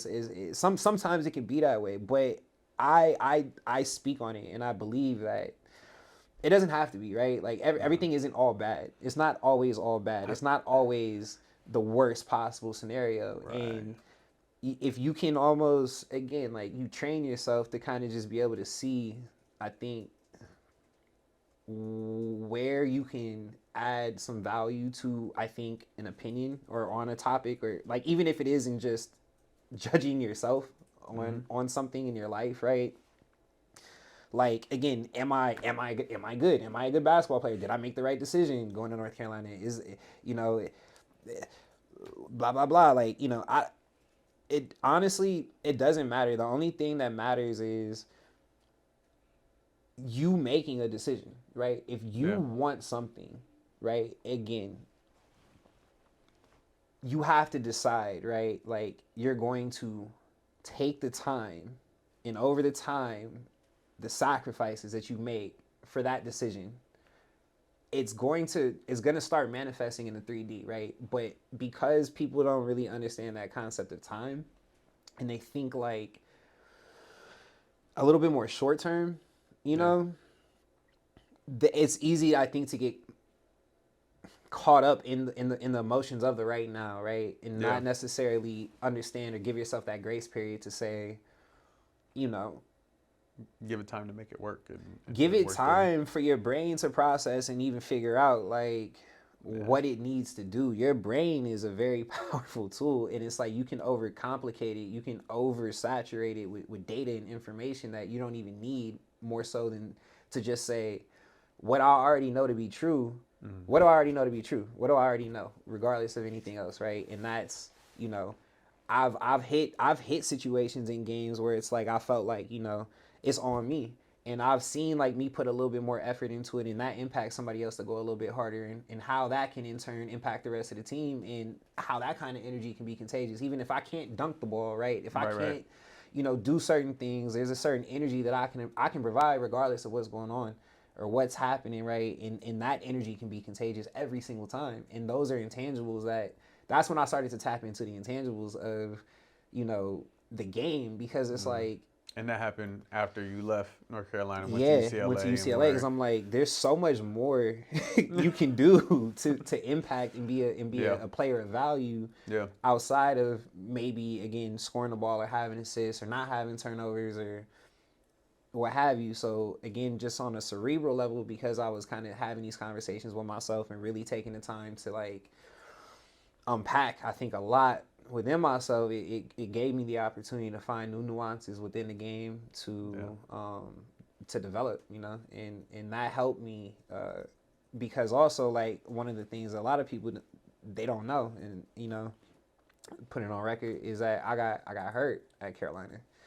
I actually ended up tearing my L4 L5, so I had a herniated disc, and this happened my freshman year, and I felt like that was something that wasn't addressed except like accordingly. I felt like even at that time that was a part of what I was dealing with, even mentally, was having. When it happened in the tournament. So it happened during a practice. I think like in the Sweet 16, we're getting ready, to play the next day, and I'm backpedaling in our practice, and somebody threw the ball over my head, and I jumped and tried to get it, and felt something crazy in my back, bro, like crazy. And I just walked off the court. Like I didn't even I couldn't move. Like, and I just laid down, and they were like, "Yo, what's going on?" And I was like, I have no clue. Like something is going on with my back, and I didn't get a X-ray, MRI. I didn't get anything like that for a few weeks. I had to fly home to go get it. So that's why I'm like, whoa. That's why I'm like, bro, I'm looking at the whole situation and going like, again, like I'm from LA, right? Like I grew up thinking the game was supposed to be this and that, and it's supposed to be this, and then it becomes a business, and then it becomes like politics, and then it becomes life started to unfold, right? Only in the way that life could unfold, right? And that's that anything that can't happen will happen. And it was your moment, man. I think everybody has these moments, right, where we kind of hit a rock bottom to see who you are, where you, all that. I had to move different. I had to, for my back's sake, right. I had to think different for my mind's sake. I had to, you know what I mean? Like, I had to completely... We have to address this, though, because I hear this so often, is that these colleges not taking care of their athletes.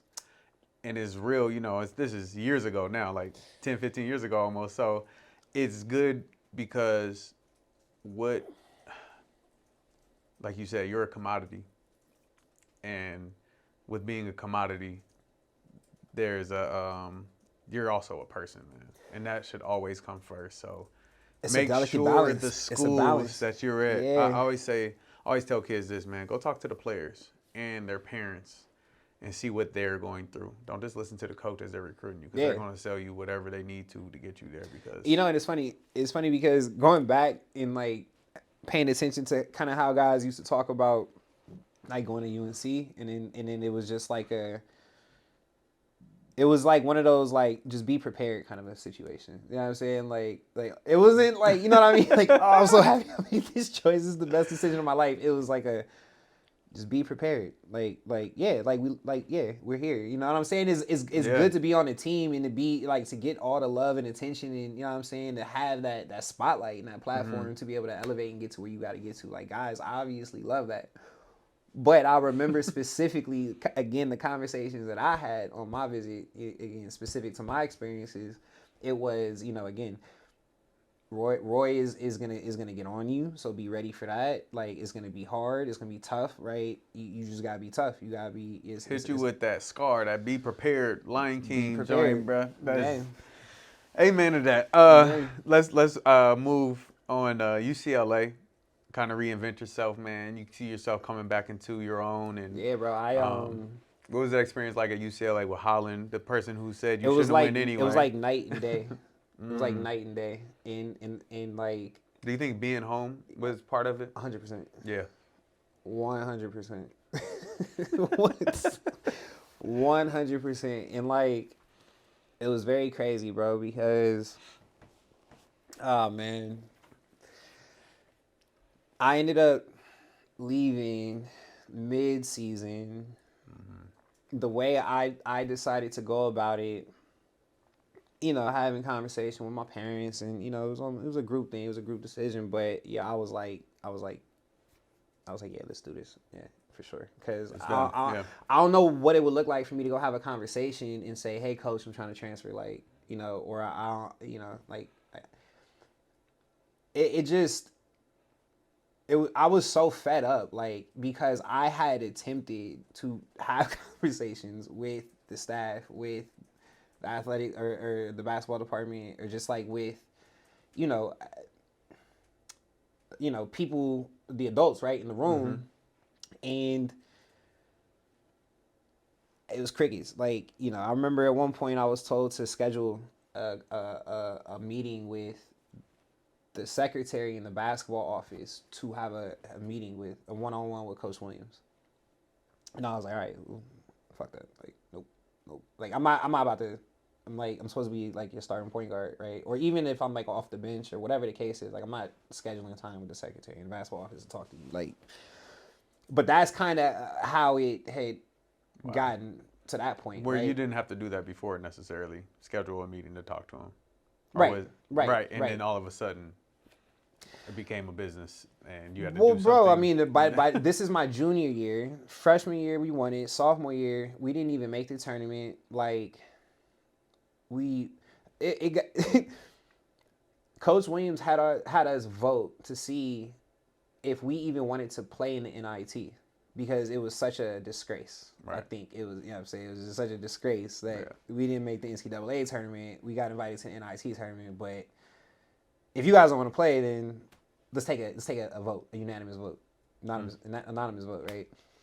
And enough players ended up voting to say that they wanted to play, even though I could already tell a lot of the guys on the team was checked out. Yeah. We lost in the championship game of the NIT to Dayton, but I I remember the game prior to that in the semifinals. I hit the game winner in that game. We were playing Mississippi State, and I laid Jarvis he was the all-time leading shot blocker in college.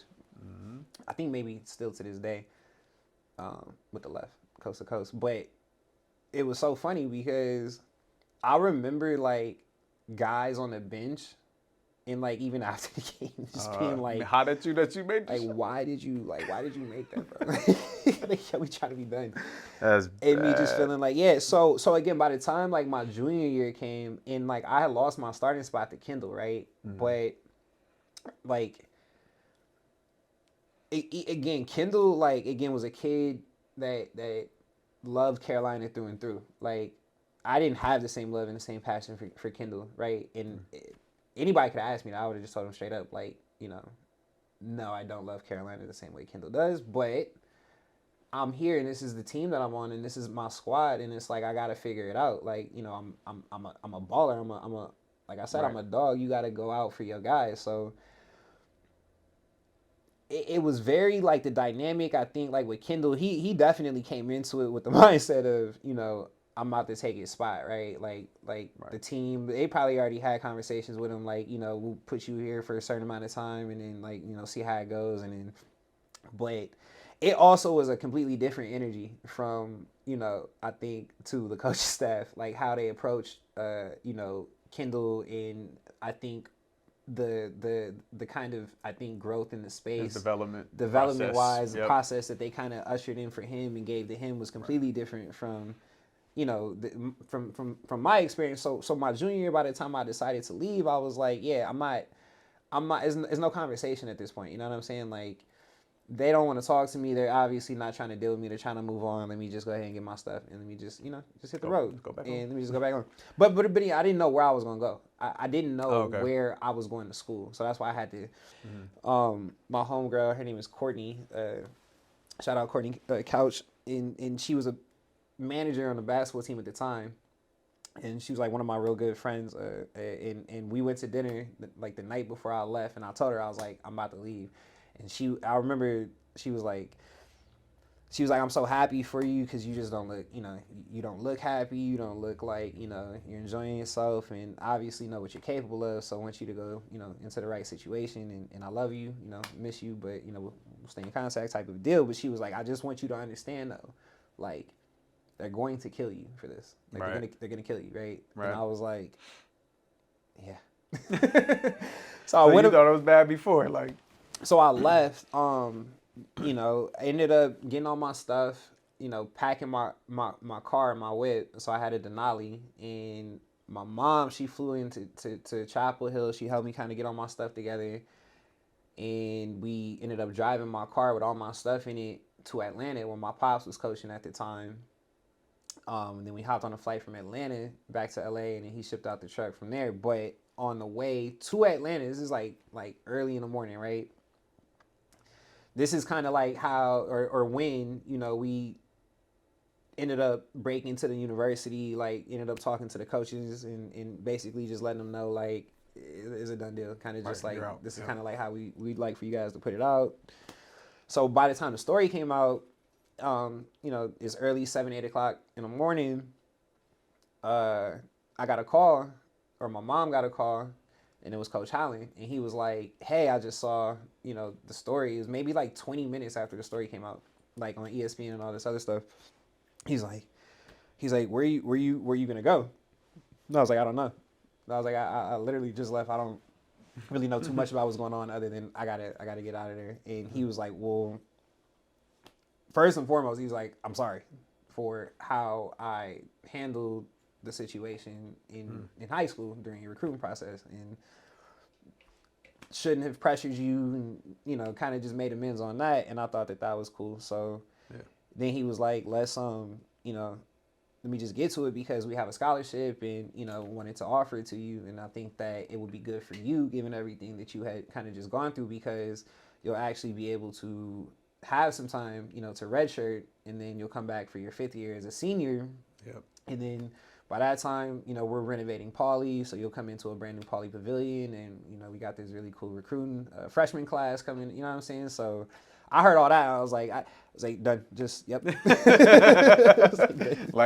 the dream, right? The childhood dream. I was like, UCLA. done. I was like, cool. So yeah, bro. I you know, when I got back to LA, and like you said, like I pulled up to 360, you know, kind of just like it's like the way I went about it was I wanted to just be like a regular kind of a dude for a second. Like, you know what I mean? Like no, that was the dope thing about it, is like you literally came home and it was just like you back, you just in the gym, you just chilling. I'm just with my homies, I'm just back in the gym, back at the park, back at the rec, and just, you know, just trying to get back to, I think that love, you know, because yeah, bro, it was hard. Like those 3 years I was in Carolina was very difficult for me. But again, like having that time to be able to kind of, you know, get back to me and balance it back out was very, very important. I think to have that, right, for my development. And yeah, it was something that I took full advantage of.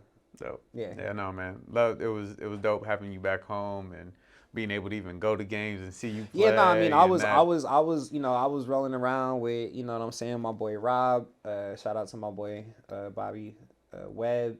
He was at Montclair, another Valley legend. But me and him had a little rivalry thing too, you know what I'm saying, all throughout high school. But me and him also kind of started bonding on the music side, and he got me into a lot of, you know, studio sessions and started having me meet different producers and engineers and stuff. So I started to put more time into the music and trying to tell my story through that lens, or at least through that medium. So yeah, it really just opened me up to the entrepreneurial, I think, kind of aspect of what if life after basketball. Like what if basketball don't work? What if I don't make the league? Because I had just had a really real wake up call about, you know what I'm saying, life, and I'm like, like through my injury, through just like the wrong situation, one wrong coach, like something politically, like what if I don't make it? Yeah. So I'm like, what else I'm gonna do, right? So again, it's not that I wanted to rap. It's just that I was gonna use this as a medium to navigate what I perceive to be, again, like my home, and that's just LA. It's the marketing capital of the world. It's the entertainment capital of the world. Like I've always known that, again, maybe on the court, my value is, again, I got a quick first step.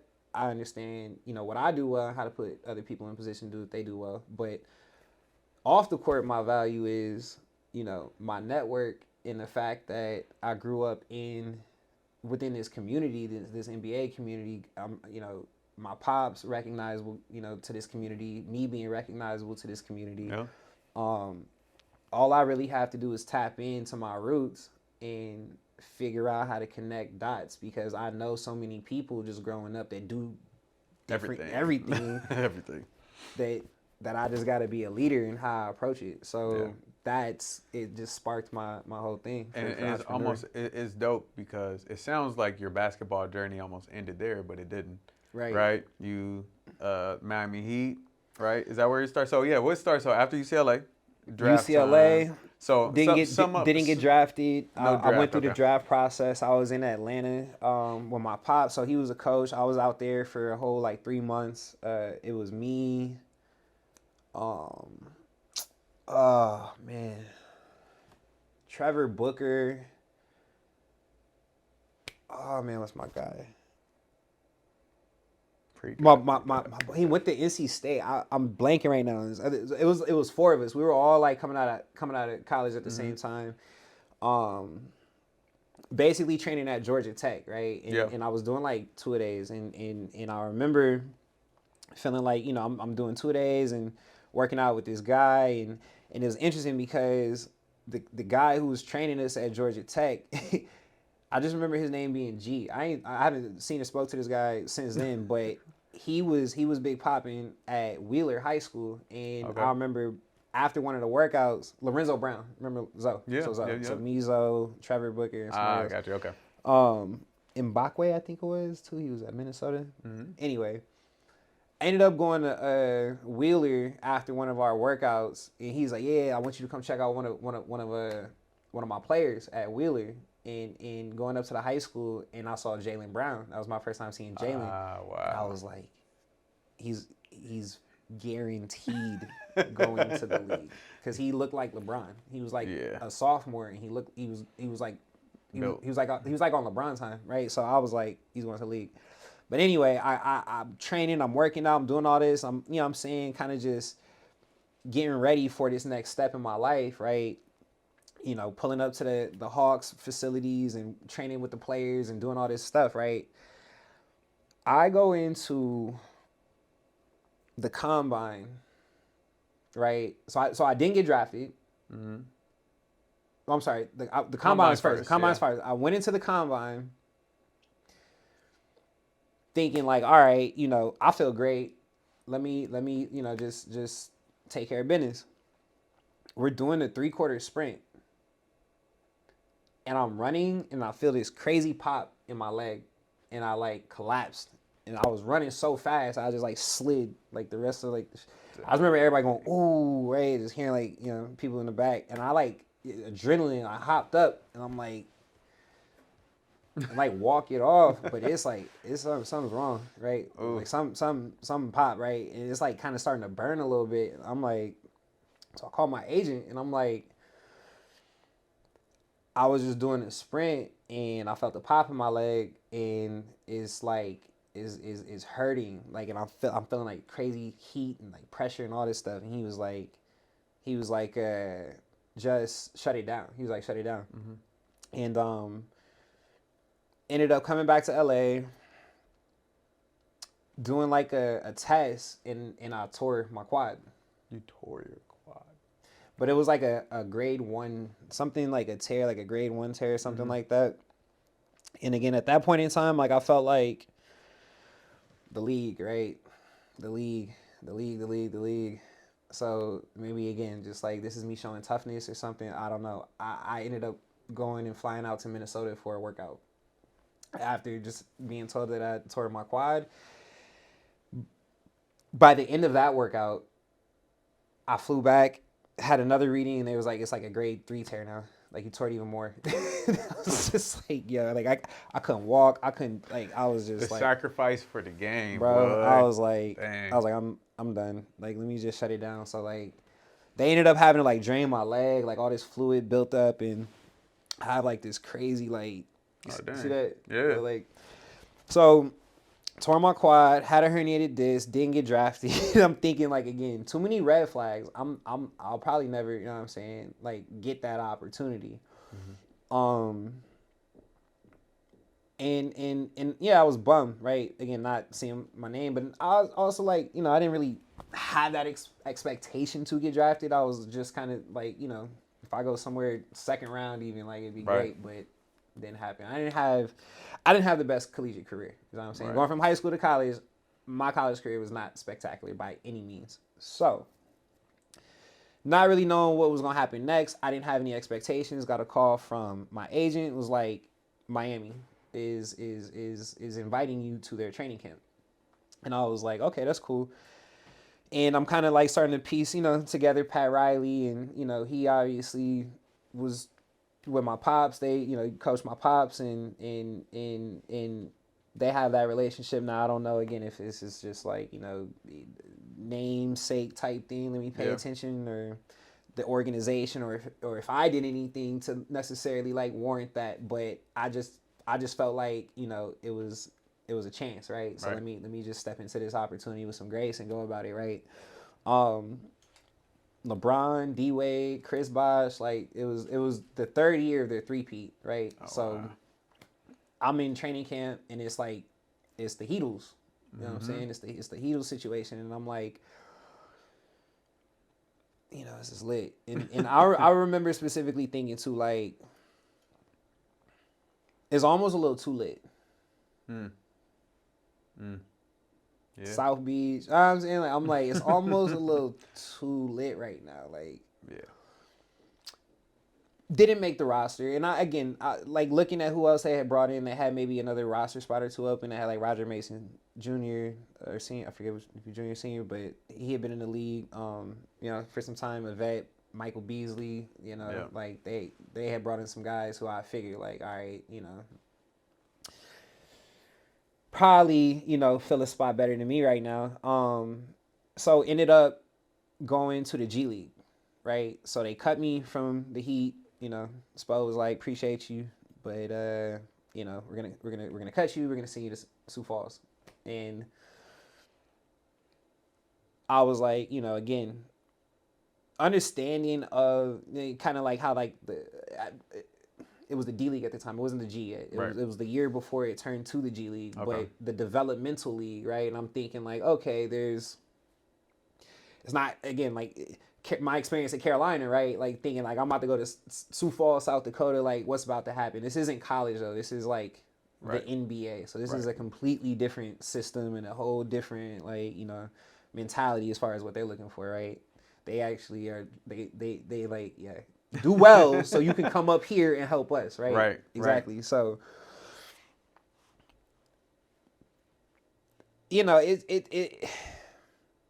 that first year for me, it was very much, I think, a learning, a time for me to learn a lot. I played, maybe like 20, 25 minutes, and I had guys like, who was with me that first year, man? Hey, you getting old, bro. Because you think you remember. It's just so many guys, bro. You know what I'm saying? Like I've really been hooping for so long. It's just so many. I've played with so many different dudes.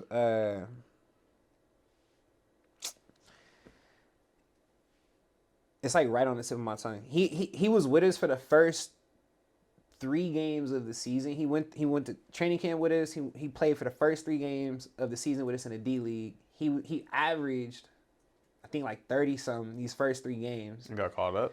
And then went to China for like $1.5 million or something. Not Russ. No. East Coast guard. I'm drawing a blank, but either way, producers Google it. I was like, yo, see, you do well, you see a return, right? Right. Like, that's what the D League is about, and I'm like, but then also in understanding the whole kind of construct, it's like crabs in a bucket. You know what I mean? Like, guys aren't necessarily down there to facilitate, right? This is how I've always thought, right? Like, go in and make your teammates better. It's like, no, you'll get taken advantage of, and now you're just labeled as one of these kinds of a guy. You know what I mean? Like, you don't want labels. You know what I'm saying? Per se, you want to be able to be fluid, and you want to be able to adapt, and you want to be able, exactly. So that first year was all about me kind of just learning what it meant to even, again, survive in this kind of a environment, right? And my game opened up too because I was able to just like, especially too, in being in Sioux Falls, and I really like, I give a lot of credit to the Skyforce organization. I mean, the Miami Heat, top to bottom, you know, like they do a great job. I mean, an excellent job at developing their guys, right? Through their, you know, through their system, right? In Sioux Falls. And I wasn't all the way aware of that going into it, but once I was out there, I was with Tyler Johnson, right? For example, I was with Tyler Johnson, kid from Fresno, and we ended up playing summer league that year for the Heat, and then, you know, after training camp, whatever, and then they sent us to Sioux Falls.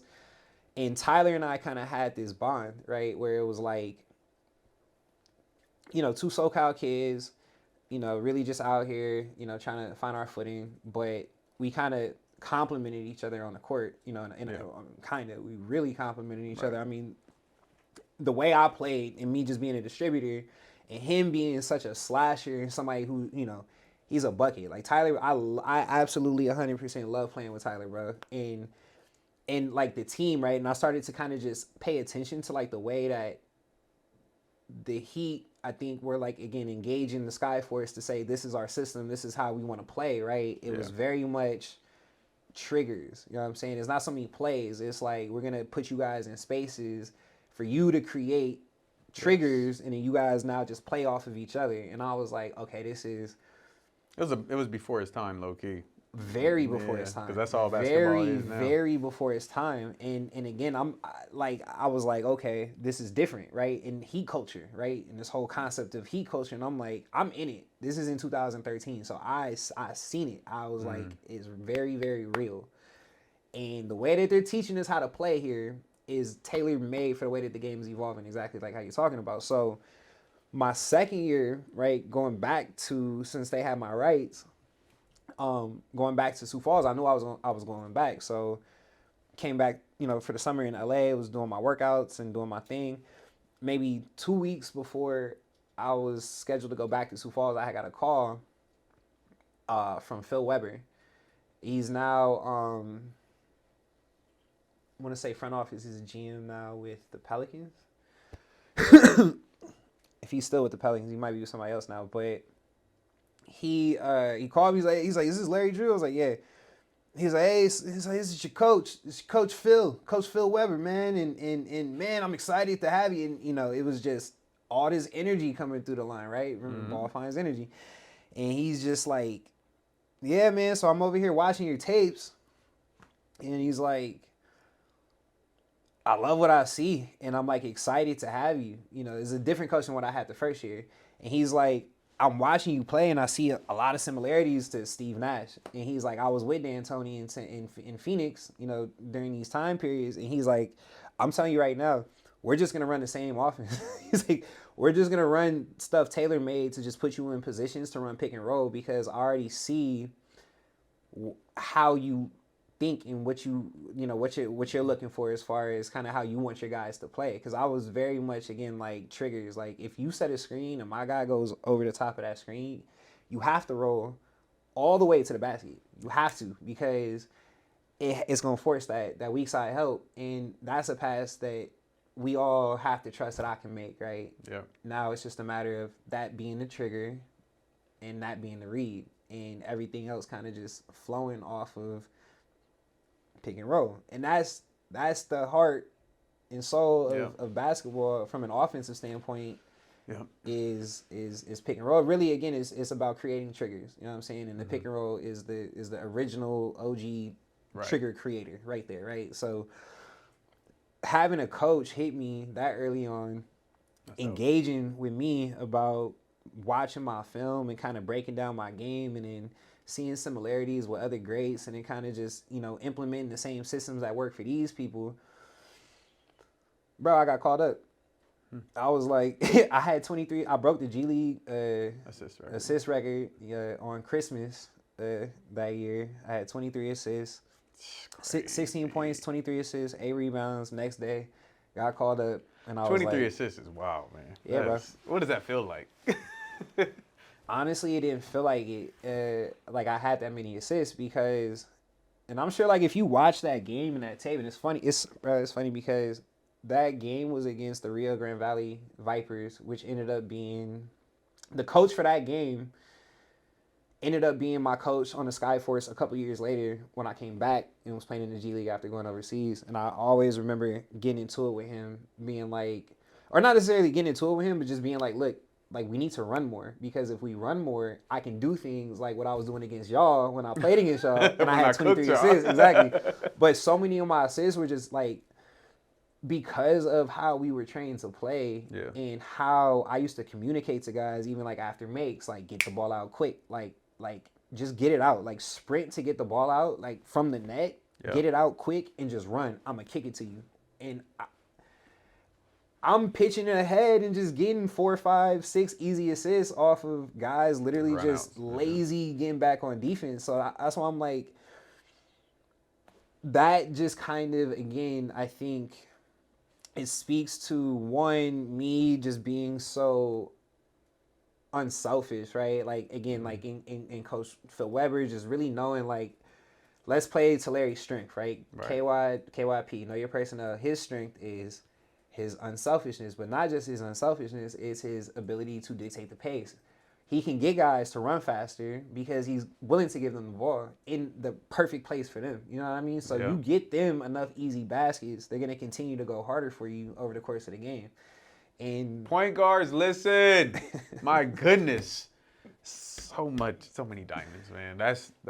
But so that's how I got 23 assists that game. Was one, terrible transition defense, and then two, it was just my guys being ready, and finishing plays. But so the call up gotta be called up. So yeah, that's what. And again, for me, bro, like I think that's honestly that's when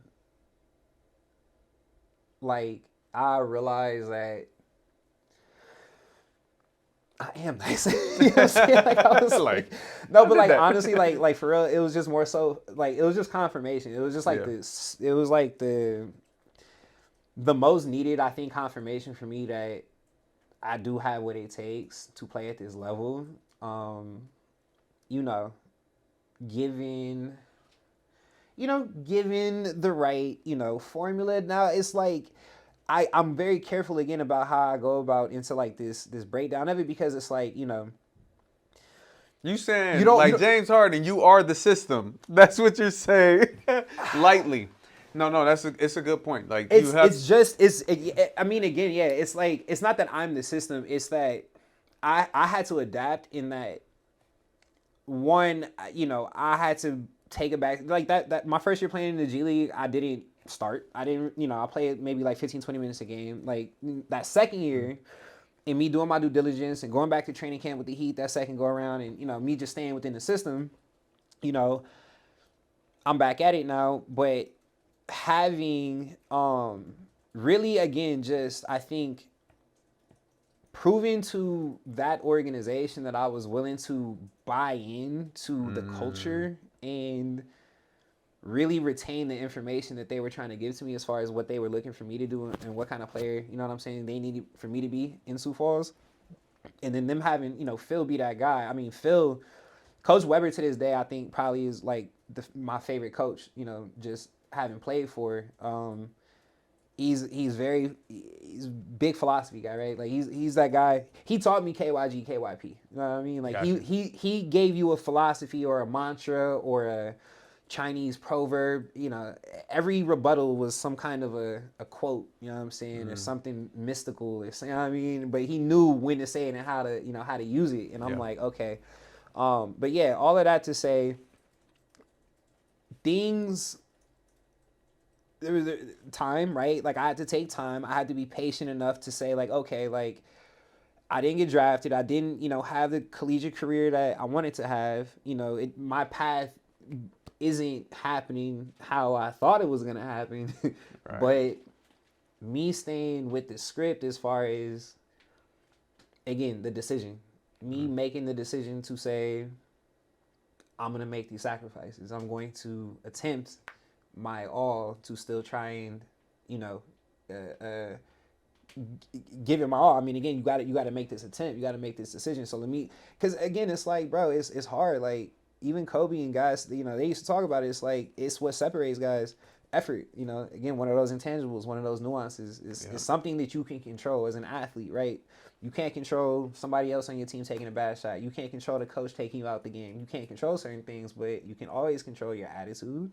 You can always control your effort. You can always, you know what I mean? Like your communication, how you communicate. So that stuff actually works. It actually works. and that's what I realized, like, okay, I'm not going to be this, you know, and again, it was one of the things in the G League, and that's part of going to like these, you know, they used to have like seminars and like, you know, talks and, you know, basically internal, like types of environments where you can have conversations with guys who have been, you know, been here, done that. They basically teach you for life impossibility of not playing that sport beyond this point, right? So they get you in that train of thought and just thinking like, all right, well, what else can we do? And, you know, they're like, yo, you being on a team, you just understanding how to, you know, take information, relay that information, and adapt on the fly, right? As a basketball player, that's useful to any company or any corporation, right? If you already know how to, you know, and I'm just like, man, all this is very true, but, you know, it's like for anybody who's looking for anything to be just like a linear kind of a situation, is never going to be that. It's even it's gonna get deep. But like if you walk in a straight line, even on the earth, right? And I'm not a conspiracy theorist, right? I'm saying like the earth is round. You're not walking in a straight line. You're walking on a curve. You know what I'm saying? And it's like just because we perceive some things to maybe be what it is, it's like from a take more of a macro look at it and understand that, you know, a lot of these, again, experiences, they bend in and they curve in on itself. You know what I mean? It's not so much it being like a starting point and an ending point. It's like over the course of my, you know, my evolutionary track, I came back to points that I had to remember, like, oh man, this kind of feels familiar. You know what I mean? So let me learn from the past and apply this knowledge maybe a little bit different than I applied it, you know, in the past, and see if I get a different kind of a solution. You know what I'm saying? So all that equivalated to me making, you know, that call up. And then at least to me, like I said, that was that confirmation that, you know, I had what it takes. You made the NBA. I made the NBA. Made the NBA. And honestly, bro, from that point, it was just almost kind of just like, what am I going to do next? You know what I'm saying? Yeah. Like, you reached that goal, man. I love the. Yeah. Like people always ask what success is, and it's just going after a goal day after day after day, no matter what, and just pursuing that goal. That's what real success looks like, regardless of the failures people may say you had within college or, you know, not getting drafted or whatever it is. But no, all of it was success. Yeah, I mean, I was on goal. 10-day contracts. I didn't sign a long-term contract, right? And it became that. It was you the next, one of the 4,794 people. Yeah. No, but what I'm saying is it became like the next, I guess, like goal for me was to say sign a long-term contract, right? Yeah. And again, it's like, you know, as an athlete, as a competitor, you gotta compete with yourself. You know what I'm saying? Like first and foremost, like you should be your toughest competitor, right? And then you learn what you're capable of, and in how you can comfortably, right, like push yourself. You know, not necessarily comfortably, but again, it's like me being somebody who has an L4, L5 injury.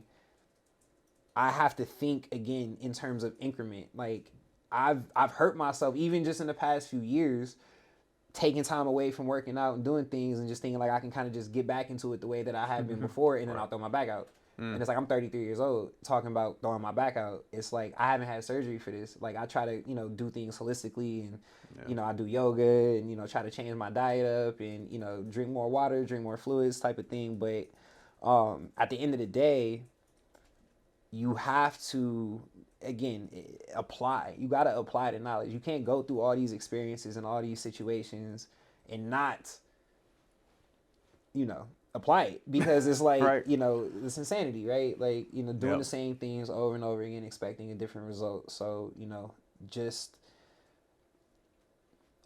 have empty or half full, right? Like, it's always about how you perceive your situations and your experiences and what you can learn from them and how you apply them. Thank you, man. So we're going to fast forward pro career very shortly here because I want to get to what you're doing now. I think is very impactful. I think it's very important to see how you take someone's journey like yours, right? Basketball, full life of basketball, and how you're turning that into just being a point guard in life too. So pro career, played overseas a little bit, G League more. For how long?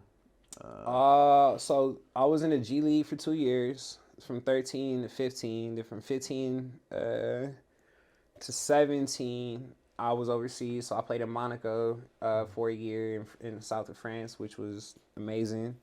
Then the next year I played in Lithuania for a year, which was also amazing.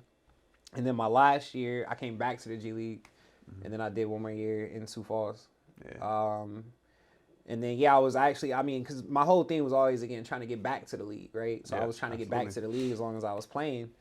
And then I was in summer league. So, yeah, since I graduated, basically put my name in the draft and was no longer in college, I played every summer league, every summer in the summer league, right? So, like, my summers were packed full of just, like, training camps, summer league, like, everything, right? So, I just remember specifically thinking too, like, you know, again, like, even guys in my class that are in the league now, they're not, like, their summers don't look like my summers. You see what I'm saying? As far as like how much physical, you know what I'm saying? Like, now they're playing, you know, in the NBA. I'm playing in, you know, a lower level, you know what I'm saying? But because they're there already, they don't need to work as hard to get there. You know what I'm saying? They're already there. I'm still having to try. You were trying out. Yeah, and like had to try to get picked up. And every year you got new guys coming in as, you know, the next ones. So it's like, yeah, it's competition every year. You know, you got to reinvent yourself damn near every year. So so by 2018, you know, I was in summer league playing, and I was playing against the Pelicans, and I remember it because they had just cut me, you know, off my second 10-day contract the season prior, and I remember, you know, thinking like, I'm about to give him some work, and I had a really good first half, and going into the second half thinking like, yeah, I'm about to cook. And first play of the second half, I hurt my back, and I had to go out the game. And that ended up being my last time playing basketball. Wow. Just because from that point I made the decision not to do it anymore. I just was like, I'm just not gonna keep going through this with my back, right? Like, like I said, I'm 28 at that time. It was 2018. I'm 28. I have a herniated disc in my spine, and it's crazy to even say out loud like that, but it's the truth. And I literally went through my whole professional career and college career, my whole collegiate and professional career. You had a herniated spine that whole time. Nobody knew it. I didn't talk about it. I didn't even want that to be the thing. How come you never got surgery? I just didn't want to do it? I just, yeah. Well, at the point in which I got it diagnosed, they were like, you don't need it. Oh, okay. So it's something that you can just kind of maintain. That's why you were able to play so long. They were like, and what happens is, like, if your back is aggravated, you know what I'm saying? If you're not in shape and your back gets aggravated, it'll just lock up to almost like protect that injury. So I would have like back spasms where my back would just like lock up for like a week, and I couldn't like walk. Whoa. Dang. But nobody knew, like. Crazy. So yeah, man, like you learn to play through injury, play with injury. You know, injury becomes you, type of thing, and decisions become all that there is. You know, is what are you gonna do about it? You're definitely appreciated, man, especially in LA. You always go down as one of the top point guards, man, and appreciate just from a hoop standpoint, man, and always following your journey just because I, knew you as a young boy.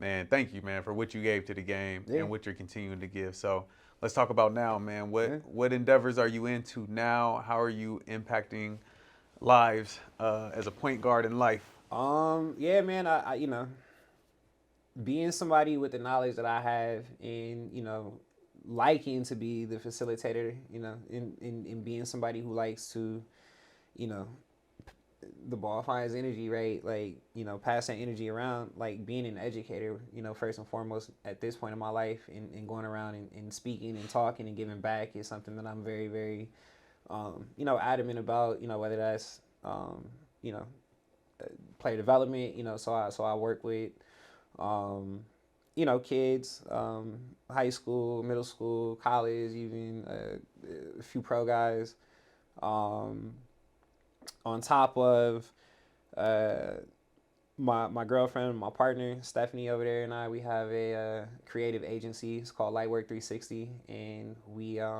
work with, you know, different brands, facilitating, you know, partnerships and product seeding, product placement, you know, influencer marketing with, you know, celebs and athletes, and doing that whole thing. Um, and yeah, I think for me, it's really about staying. I tell people my biggest strength now at this point is my ability to be available. It's like I really like diving in to ideas, right? And learning more so about what others are doing, because it helps me kind of construct things that might not already kind of be there yet, if that makes sense. And like I said, that it kind of goes back to what I already knew to be true about what I needed to do, as far as, oh, you want to go down this path of entrepreneurship, you know, it's gonna take sacrifice, like, you know what I'm saying, you decide to do this, it's gonna hurt. It's gonna be some times where it hurt, but you study the game, you know, you have a passion and dedication for it, um, and the right people around you to supply you with these tools and certain resources, you know what I'm saying, and you can have success. And, you know, Magic is my godfather, so Wow. I, I like I've always had him as somebody to look up to, even like as far as just taking chances, taking risks, right? But, you know, having a sense of foundation in infrastructure, you know what I'm saying, with what you're doing or what you're building. In you know, my mom is from South Central, and, you know, even in seeing, you know, when he had the Fridays and the Magic Johnson movie theaters, and what kind of energy and excitement that generated, you know, just within that community, you know what I'm saying, and how he was always giving back and trying to just be like this model example of, you know, a citizen. Um, you know, I look up to, and, you know, I respect it, and was like, you know, why don't more athletes follow this path of, you know, almost like that give back spirit, you know what I'm saying, or just having that kind of a personality, you know, to attain these kinds of things. But a lot of it too is him being in LA and him just being in this market, and goes back to me again growing up out here, and me just understanding the difference in being in LA versus being in Texas or Florida or New York even. You know, it's not, it's just not the same. So if you have a vision for something out here, you know, you got the network and you have the patience to really just bring it all together, then you can pretty much create anything. No, it's true. I was just telling the kids today. They asked the questions. You know, how do I make money outside of my sport? It was a basketball player, some girls who play softball, and I told them, I was like, find your passion and just go after it. I said, you could sell. I said, if I got 100 people, and I said I'm the master of writing in cursive, I could sell that for $100 a person and make money off of something so simple. It's mostly because the social media world, but especially in LA. All my friends, my family friends who me and my wife got married around the same time, like 6 or 7 couples, every single one of them have moved. They've all moved away, and I'm like, I'm never leaving LA. You know why? Look, I'm sitting next to Larry Drew talking to Larry Drew about, I mean, bro, his journey. Like, it's a blessing, that don't happen anywhere else. It's a blessing to be here, and you know, it's, if you know, you know, you know what I mean. Like, in I don't take it for granted. You know what I'm saying? Like, I was literally that guy. Even when I was at UNC, one of the things that I think kind of put me in some hot water early on was in the summers, right? Like they wanted guys to stick around on campus and do the summer school and do like the summer sessions and do all that. I was like, I can't do it. I'm not gonna be out here in the summer. I gotta go home. Like y'all wouldn't understand. Like it's just, you know, I just love the environment. I love the feeling out here, and so, yeah, no, I mean at this point in my life, I just really, you know, for me, I have my understanding of again, like, you know, again when I speak about being an educator, and it's like, all right, like I say, I have a creative agency, and from 2018 until you know where we are now, you know, I've again just in diving in head first to some you know opportunities and startups and things of that nature. Again, just marketing, right, and opening myself up to the world of marketing. I didn't go to school. You know, I wasn't like, you know, marketing major or anything like that. For right? marketing, Yeah. So I was a history major. So this whole concept of marketing, even right, like up until 2018, was something that was a new concept, right, to me. I didn't really look at it like that, even though like I understood it, you know, for what it was. But I'm still not like a marketing expert or anybody who has any experience in marketing or anything like that. But I mean, like you said, I'm a commodity. And I mean, the word market is just, you know, a means of, I think, identifying where you can, where your target audience or your target demographic or where your consumers is going to be. So it's like, KYG, know yourself. What am I selling as a product and who wants me? Yeah. Now it's like, create energy around selling that story. That's marketing. Wow. I love the simplicity of that. Yeah, I mean, and people do that for a living, you know what I'm saying? And my girl is one of them, and she's very good at it. But you know, like again, it's her link could be in the bio too, y'all. Yeah. It's about stories, you know what I'm saying? Like having that personable, I think, or that capacity to really listen and hear people and understand like what is the message trying to be portrayed here.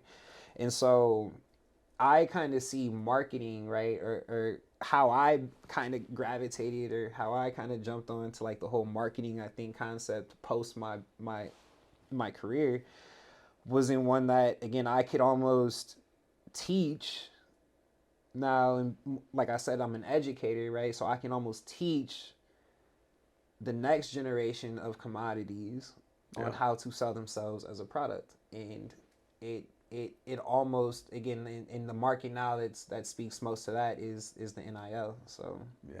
And so how are you involved with the NIL space, and what information, more importantly, can you give the parents and families who have high schoolers of high-end high schoolers, or college players even in the NIL market? What are some important things to know and think about in that space? Yeah, I mean, it's a whole new game and business. It's another game within the game, you know. You can choose not to play, you know, and it's one of them things where it's like, by choosing not to play, it's gonna do you more damage in the long run than good, because ultimately, like, again, you look at it 100 years from now, right? Let's just fast forward 100 years from now, and the way that all of this is kind of just starting to like blow up, right? You know, I don't know if you're big on like Web3 or like that whole, like, you know what I'm saying, but like, again, the rate at which information is being exchanged between humans in society is speeding up. It's going to continue to speed up to the point to where, you know, and you even see it now, like our cell phones, but like the way in which we're going to be able, the only way in which we're going to be able to keep up with the rate at which information is being exchanged is to, you know, basically enhance ourselves with more technology and more things to keep up with this. Like, so again, like a cell phone is almost like it's like an external organ for humans now. It's like you need your cell phone to keep up with the info, because if you can't keep up with info no more, then it's like you're gonna fall behind out here. And so trends are happening and current events are happening and so society and social things like it's so it's like you have to be like curious enough, I think, to want to even engage in this game, right? It's one in that it's just like basketball. It's just like any sport. Like you're gonna get out of it what you put into it. So you see guys now like Caleb, Williams, right, quarterback for SC, and he's talking about some whoever drafts me, right? Like I want some of that that team, and guys are going to be even though it's most likely not going to happen, but they're gonna start coming like in with that energy because the message now is that you guys, and by you guys, the commodities, the players have been exploited and been taken advantage of for so long, from a financial and monetary standpoint in terms of equity, in what has been able to be established, right, for said brand or said organization or we don't necessarily want to have these conversations about what you guys can be owning within this organization. Let's just keep you guys with what we're giving you in your contracts. You know what I'm saying? It's a whole different conversation. So you have to be curious. Like that's the first thing. It's like if you're not curious about the way in which all of this is changing and evolving, and you're not asking questions already, you're already behind the eight ball because things are happening so fast and information is exchanging so fast that you have to be. It's like computer developers. You know what I'm saying? Like when the computers and all this stuff started popping off, and it's like if you weren't somebody who was with the programs and doing all that stuff early on, you probably weren't going to be a coder or somebody who actually figured out how to manipulate the system to, and it's not about manipulating the system. It's just about learning the system. You know what I'm saying? So you got to learn the system if you're a player, you're a parent. And then second, you have to have discipline, right? The discipline to do your due diligence, right? And again, as a player more so than a parent, because it's not on your parents to go out there and play the game. It's not on your parents to go out there and practice. It's not on your parents to retain the information for you. You know what I mean? So you got to be disciplined in that. It's strategy. It's intent. It's the content that you're putting out now lives forever. You know what I mean? And it's like you being this brand, this commodity. What you put out there now is it's a pitch for you. Yeah. It's you selling the idea of your brand or your commodity, right? Even if you don't even understand it yet or you don't know, you just having an Instagram page or a Facebook profile or a Twitter page is like, if somebody wants to give you money just because they like what they see, they can give you money and it can change your whole life. And they can take that from you if they don't like it. Yeah, and that's why it's like, I don't understand this whole thing where it's like where people get mad at guys for like, or teams or organizations even for like rescinding money or like, slap on the wrist, for guys not necessarily following the quota or like the social, construct or paradigm or what they want. You know what I mean? But I'm like, nah, bro, it's a business. It's a business. Yeah. It is a business. Like, you see what we're doing right here?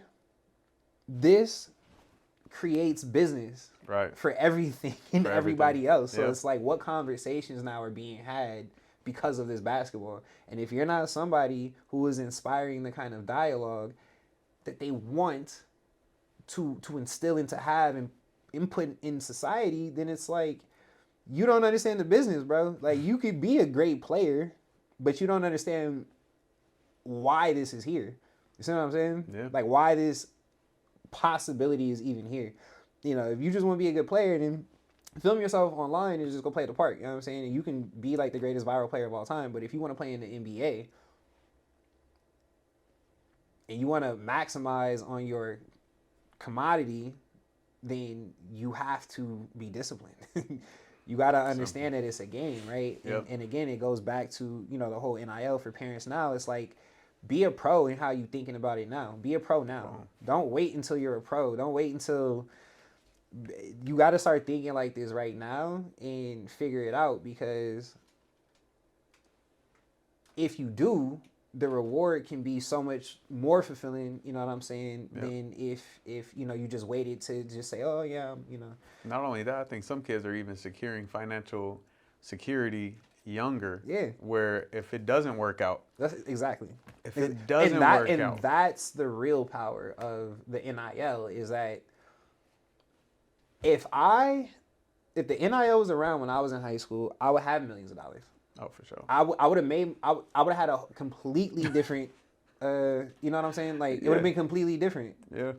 But it wasn't around. Right, You know what I'm right. saying? So it's like, how do you explain to these kids now all of what I've been through and what I've been through to tell them now, care a little bit more about what you're putting out there onto the internet? Because if you do, you can be in a completely different situation, even one that I'm in now. You know what I'm saying? Like, as you can change the generation. Bro, it can be. It's so real, and it's so like it's happening fast, right? And people are figuring it out because they're having conversations and they're paying attention and they're having that discipline. So again, it's like you got to be curious. One, discipline. Two, and then it's just like I think there's a creative component that needs to go into it. And that would be, we live in LA. We're surrounded by influencers, celebrities everywhere, right? But other places, other markets don't necessarily have that same, I don't know if you want to call it a problem or, if it's a good thing or a bad thing, but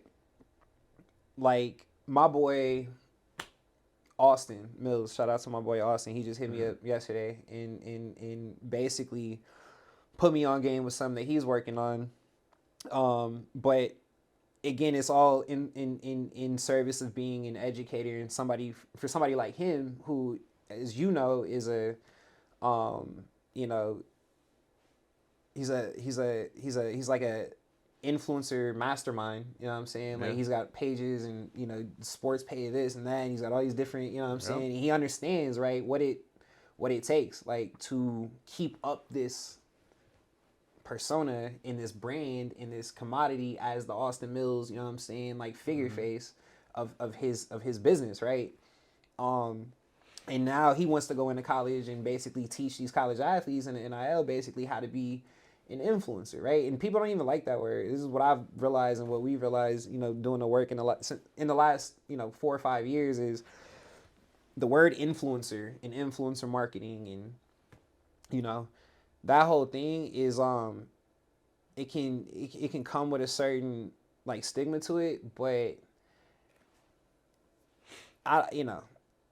it's a tool. It's a tool. Like I think anything new is bad until it's good. And so I think that's like we saw influencers and we talk about basketball, like the Instagram trainers, but they're doing their thing, making money. That's their business. You can't hate on them for being Instagram trainers. You can't. You have to be able to adapt, and that's what I'm saying. It's like you got to be able to adapt. So you got to have the curiosity to adapt. You got to have the discipline to adapt, and you got to have the creativity to adapt. Yeah. So what I was gonna say is like these kids, these athletes, just like how they're looking at their favorite players playing the sports, they should be looking at the types of content creators online that they would like to create content for, right? And again, it's like I'm not the most famous basketball player, right? But do you know what I do? I think better than, I'm not even gonna say better than anybody, but like I take full advantage of it, is my blue check on Instagram, because it's just a means of, again, like, and I hate to make, what I'm saying, or to make light, like of like this whole verification thing, but again, it's like if you have like a badge or you're verified, people might open your messages just because they see a blue check in their DMs. Yep. And it's like, if you're the one reaching out, so now it's just like, who do you want to? I've done so many cold reach outs to people, and just in the past couple years, and just made connections with people who I've wanted to make connections with just by reaching out and hitting them up and just being like, look, I follow your work, I follow your page, I follow your content, I think you're amazing, we'd love to connect, have a conversation, just pick your mind. And people get back to me, and I'm like, this is crazy, because doors are opening. So I'm just like now making these connections and figuring it out. So yeah, you gotta have a mindset, in a real, I think, spirit for it. Like I'm a competitor. I know me. I like to compete. So when I find things that give me an edge or give me that sense of like, okay, I can see like results, or if I put something into this, I know I'll see like something that will come from this, and I can measure that against maybe others, or and then myself, and then so I like to find ways to stay creative in how I use my competitive edge and my competitive energy to try to help build things or facilitate things for others. Thank you. Parents, like, rewind this and listen to it over and over again, everything he just said about the NIL, because there was so much, but it's so impactful and so important. So we're gonna move to the next segment, man. Man, sorry, I'm just appreciating everything. I'm still processing everything as well. All good, bro. We are on my Rushmore. Yeah. All right, so your top 4. Usually I let the guests pick their Rushmore, but I'll pick this one for you. Mm-hmm. Your top 4 UCLA point guards of all time. Yeah. We can get into it. So yeah, like I said, I'm a '90s baby. I was born in 1990, and the way I'm a progressive kind of a forward future thinker, right? Mm-hmm. Like even like 80s music and like that oldies kind of I'm not too much of like a old school kind of a guy. So right, like my history starts around 1990. Okay. If that makes sense, yes, right? gotcha. In a lot of cases, right? But UCLA and like my like real love for UCLA, again, it came from like my era. Mm-hmm. My era of like when I was hooping and in high school, it wasn't like I was like, oh, such and such from the past at UCLA. Right. So I want to go to UCLA because of this person. It was like, but again, understanding the history and the knowledge. So the first person I'm gonna put on the list is Russ. Yeah. Russ is my favorite guard at UCLA. You said point guard. He played with DC. You know what I'm saying? Yeah, they both play point. They both play point. Is Russ? Second, and I guess this is in no particular. There's order. no order. It's just your top 4. Yeah, there's no order. Yeah.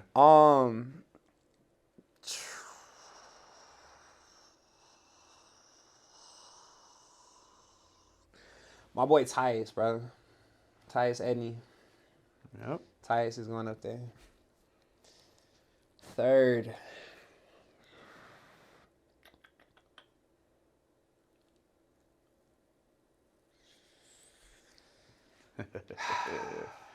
Honestly, bro.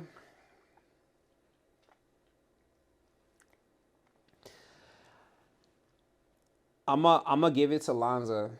I make space for Lonzo up there because respect where it's due. Lonzo. So I had the record at UCLA for a single season assist, right? And went by my merry way. In comes Lonzo, and he beat it, bro. And I was like, right. That was a record that I was like, yeah. I thought would hold for a little bit. But nah, I mean, like, just his wave was crazy. I'm saying, like, you know what I mean? Like, in understanding that SoCal is always competitive and seeing kind of just like, the Ball family and what they were able to kind of. I want to say this. You were a definitely precursor to Lonzo's style, man. Yeah, I was. I really was. Yeah, I mean, he's just a little taller, so I think. But the pushing the ball. Man, you see so many similarities between me and Lonzo. It's like it's right there. So it's like Lonzo. Okay. I give it to Lonzo. So you got Russ, Tyus, Lonzo. Yep.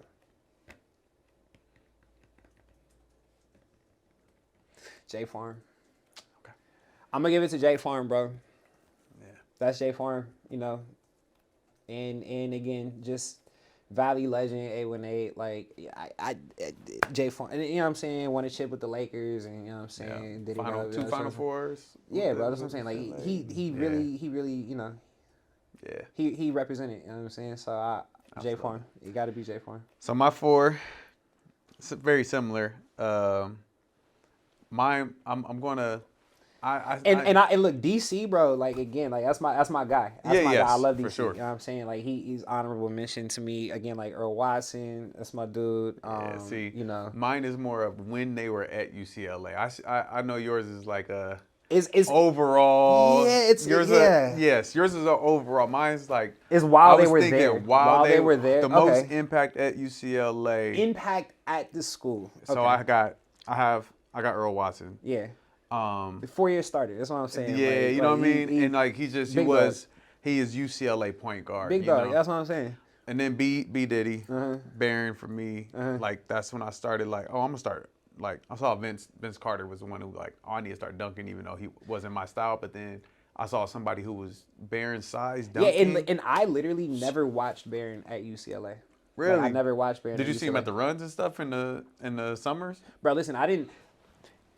It was crazy because when I realized Barron was a product of UCLA, I felt like this was like later on in my career, in my life, bro. That's what I'm saying. Like I didn't watch Barron like at all. You know what I'm saying? Like until I saw him, you know, in the back of my truck. You know what I'm saying? Like highlight, you know, with the Hornets and with the headband, and I'm like, okay, so BD is obviously, you know what I'm saying, nice. But I didn't even, I'm telling you, bro, college was not something that I wasn't on. That's dope.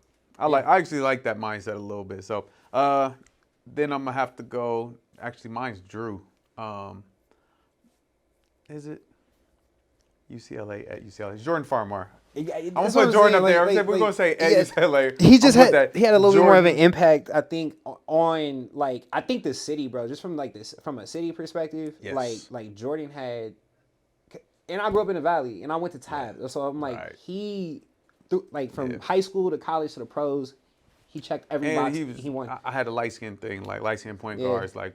This is what we do. And so, y'all had the same hairstyle. Same hair. That's Cook. I call it the Matt Cook. Still, the Matt Cook. That's hilarious. Oh man! And my fourth, I'm fanboying Larry Drew. Just because, man, I saw you become yourself again, man. And in 1 year, what you did, it was like a vision of, yo, if he was here for 4 years. That's the what if. That's the what if. Everybody's always like, you know. Just, but you killed it, man. You went there for 4 years. You brought some energy back to LA, you know, and you know, just coming home and like you said, single season assist record. I really enjoyed, man, watching you play, man. And like you said, there's so many others. So I appreciate that, brother. All right, your turn, man. You didn't talk to people's ears off. Our longest interview by far. My bad. I talk a little bit. But all great like, information. You know what I mean? Like, his girl's laughing at him. It's hilarious. Because she get this all day, every day.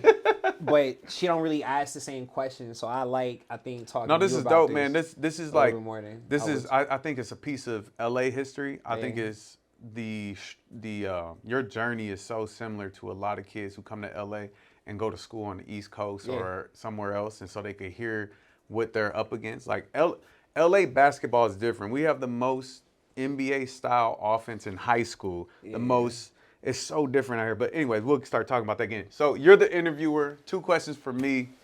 Let's go.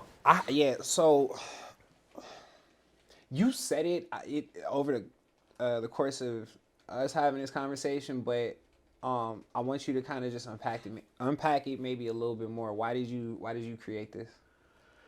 I created this because I was tired of people who don't really know basketball giving advice to kids and parents and families about basketball. I was the dude you were talking about that, like, I didn't keep up with the times with the media and stuff. I've been training basketball for years and at a pretty high level, and I like didn't do the Instagram stuff. And so I've always been like, I like being behind the scenes and everything I do, because I like just boosting people up, man. I want to be an encourager to people who actually influence millions of people. Like, that's my thing. I want to be their, like, coach. Right. And so I found a way to do that by highlighting people like you and showing my face and building my brand that, hey, when it comes to especially youth basketball, but over the overall picture from youth to the pros, you can come to me with your information, and I ain't trying to sell you nothing. This game is free. Our show is free. Right. It is 100% real, authentic, with people who are in the game, from game. former players, Elevate the college game. coaches. He said it. Elevate the game. High, every level of basketball person has sat in this seat and given free game, because I want the families and the kids to hear what's real and not what's on the internet that's not real, or some dude who, And I really appreciate you. You know what I'm saying, for creating this kind of a space to give this kind of information, because I wholeheartedly agree with you, man. It's a travesty, man, because even with me going into like the whole player development thing, right? And it's like at one point kind of being like half, 1 foot in, 1 foot out, but I think more so mentally, because it's like I got to go compete against, trainers now. You know what I'm saying? And, right. and the fact that guys, who might have, just like their business, a little bit more put together than mine, right? Even though I might have a certain pedigree, but now it is a business. It's about, the anything in the digital space is a projection. So it's like, if you're working within this space, again, marketing, you're selling stories, you're selling a product, right? Like, you gotta understand, like, people are very impressionable. So you have a due diligence, you have a responsibility to create, I think, again, conversation with integrity behind it, and the fact that you do the work. You know what I'm saying? You do the work, you show up, you pull up, you talk to guys, you involve yourself, you give back, you're a student of the game. So this is really cool. I really appreciate you, bro. Thank you, man. Thank you. Second, I guess I would say second question.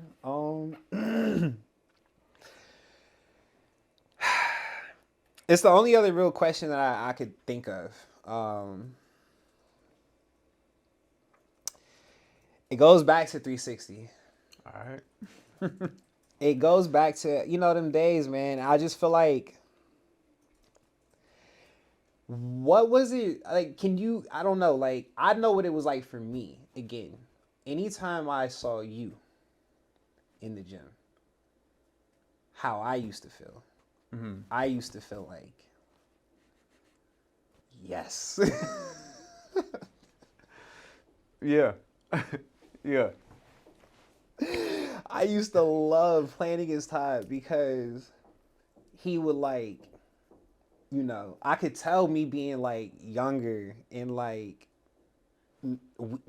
not as strong, you know what I'm saying? But like me giving him work would like, it would like, I would see him get heated. He used to get real bothered. So I don't know, man. I'm just like, what was it like for you? Because like again, it's really weird. It's like, you were such a good fit for me in my life at that point, to be able to go up to this gym on a day-to-day. Maybe some days you was in there, maybe some days I forget your boy, who used to come in there with us. But like, just feeling like, man, this is like my hood. It's like my environment. Like there are other hoopers. Like I didn't know too much about you or your game or your love of it or where you were from, but I remember just seeing you in the gym and us having like, a respect for each other. But again, it was like, I love kicking his ass, because it's like, because he would get mad, right, and then force him to play harder, and I'm like, I'm not expecting after school to be competing like this, right? Because mostly it's old dudes. It's just old dudes. So it's like, if I get somebody that I can kind of feel like, oh, he's actually gonna make me a little bit better, let me unlock that side in him. So I don't know, what was it like for you? Man, I'm a natural. What was it like for me? I'm a natural. Anything I do in life, man, I try to make people better. Yeah. And what I saw in you, like, so when I had moved at that time, I just moved here from Kansas. I grew up in the IE, but I lived in Kansas for 4 years, and I knew who you were. Like, I knew your name, but I didn't know who you was. Like, I didn't care about that kind of stuff. Like, right. Stuff just never, it wasn't like, oh, I'm playing the top point guard in California and the, top dude in the country. Nah, I was just like, man, I'm about to make sure he's good. Yeah. It was like I was testing you, man. I'm like, oh, is he really like that? Right. And so for me, man, I love the opportunity. My calling card is defense. So any opportunity I have to stop somebody who thinks they're good at basketball with in the offensive end. And this was, and that's what I'm saying. Just I used to seek that. I used to seek that. Like, in that, I think, like, for me, you know, that's part of what makes me, I think, the player that I am, the competitor that I am, because I'm like, that made me better. It really did make me better, and that's my pops. He instilled that in me too, because it was like, you know, I'm always playing up. Yes. I was always playing against older kids. I was always getting roughed up. So, you know, from a competitive standpoint, you know, when you start getting older, right? And I started to, you know, I was a sophomore, maybe junior in high school.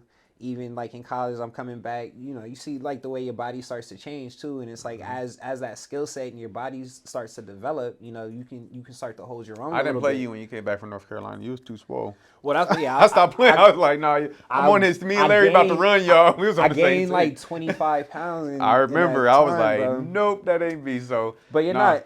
Iron sharpens iron. So that's why I'm saying, like, it take one. You know what I'm saying? To know one, for sure. And that was it, man. I was trying to make you better, man, and I hope I did. And that was it, man. Back then, today, fun. having this conversation, I think this made me better today too. So, you know, you in the business of making others better, bro. That's it, man. I appreciate you, man. You have 24 seconds. Do not go over. Start the clock. You have 24 seconds. Let the people know how to reach you. And if you have any encouraging words. Yeah. She got the clock on her phone. Ready. That's your camera. Can reach me on Instagram at larry.light. Also, you can follow some of my other business pages. I got champions.culture and lightwork360. And if you want to shoot me an email, my email is hello@lightwork360.com. He did it. All right, man. I'm proud of you, man. Yeah. No, man. Appreciate you. How about With 4 seconds. With 4 seconds remaining? Dope, man. No, I appreciate you being on the show, man. Sure, You're bro. definitely gonna come back because I know you got more to talk about and more Yeah, I do. information I got than all that. kind of, bro. Listen, that was about a 2. I'm scared. I can take it to a 10. I'm scared. All right, man. Appreciate you, brother. Appreciate you, bro. Yes, sir. Always. All right, we'll see you guys next time. Peace.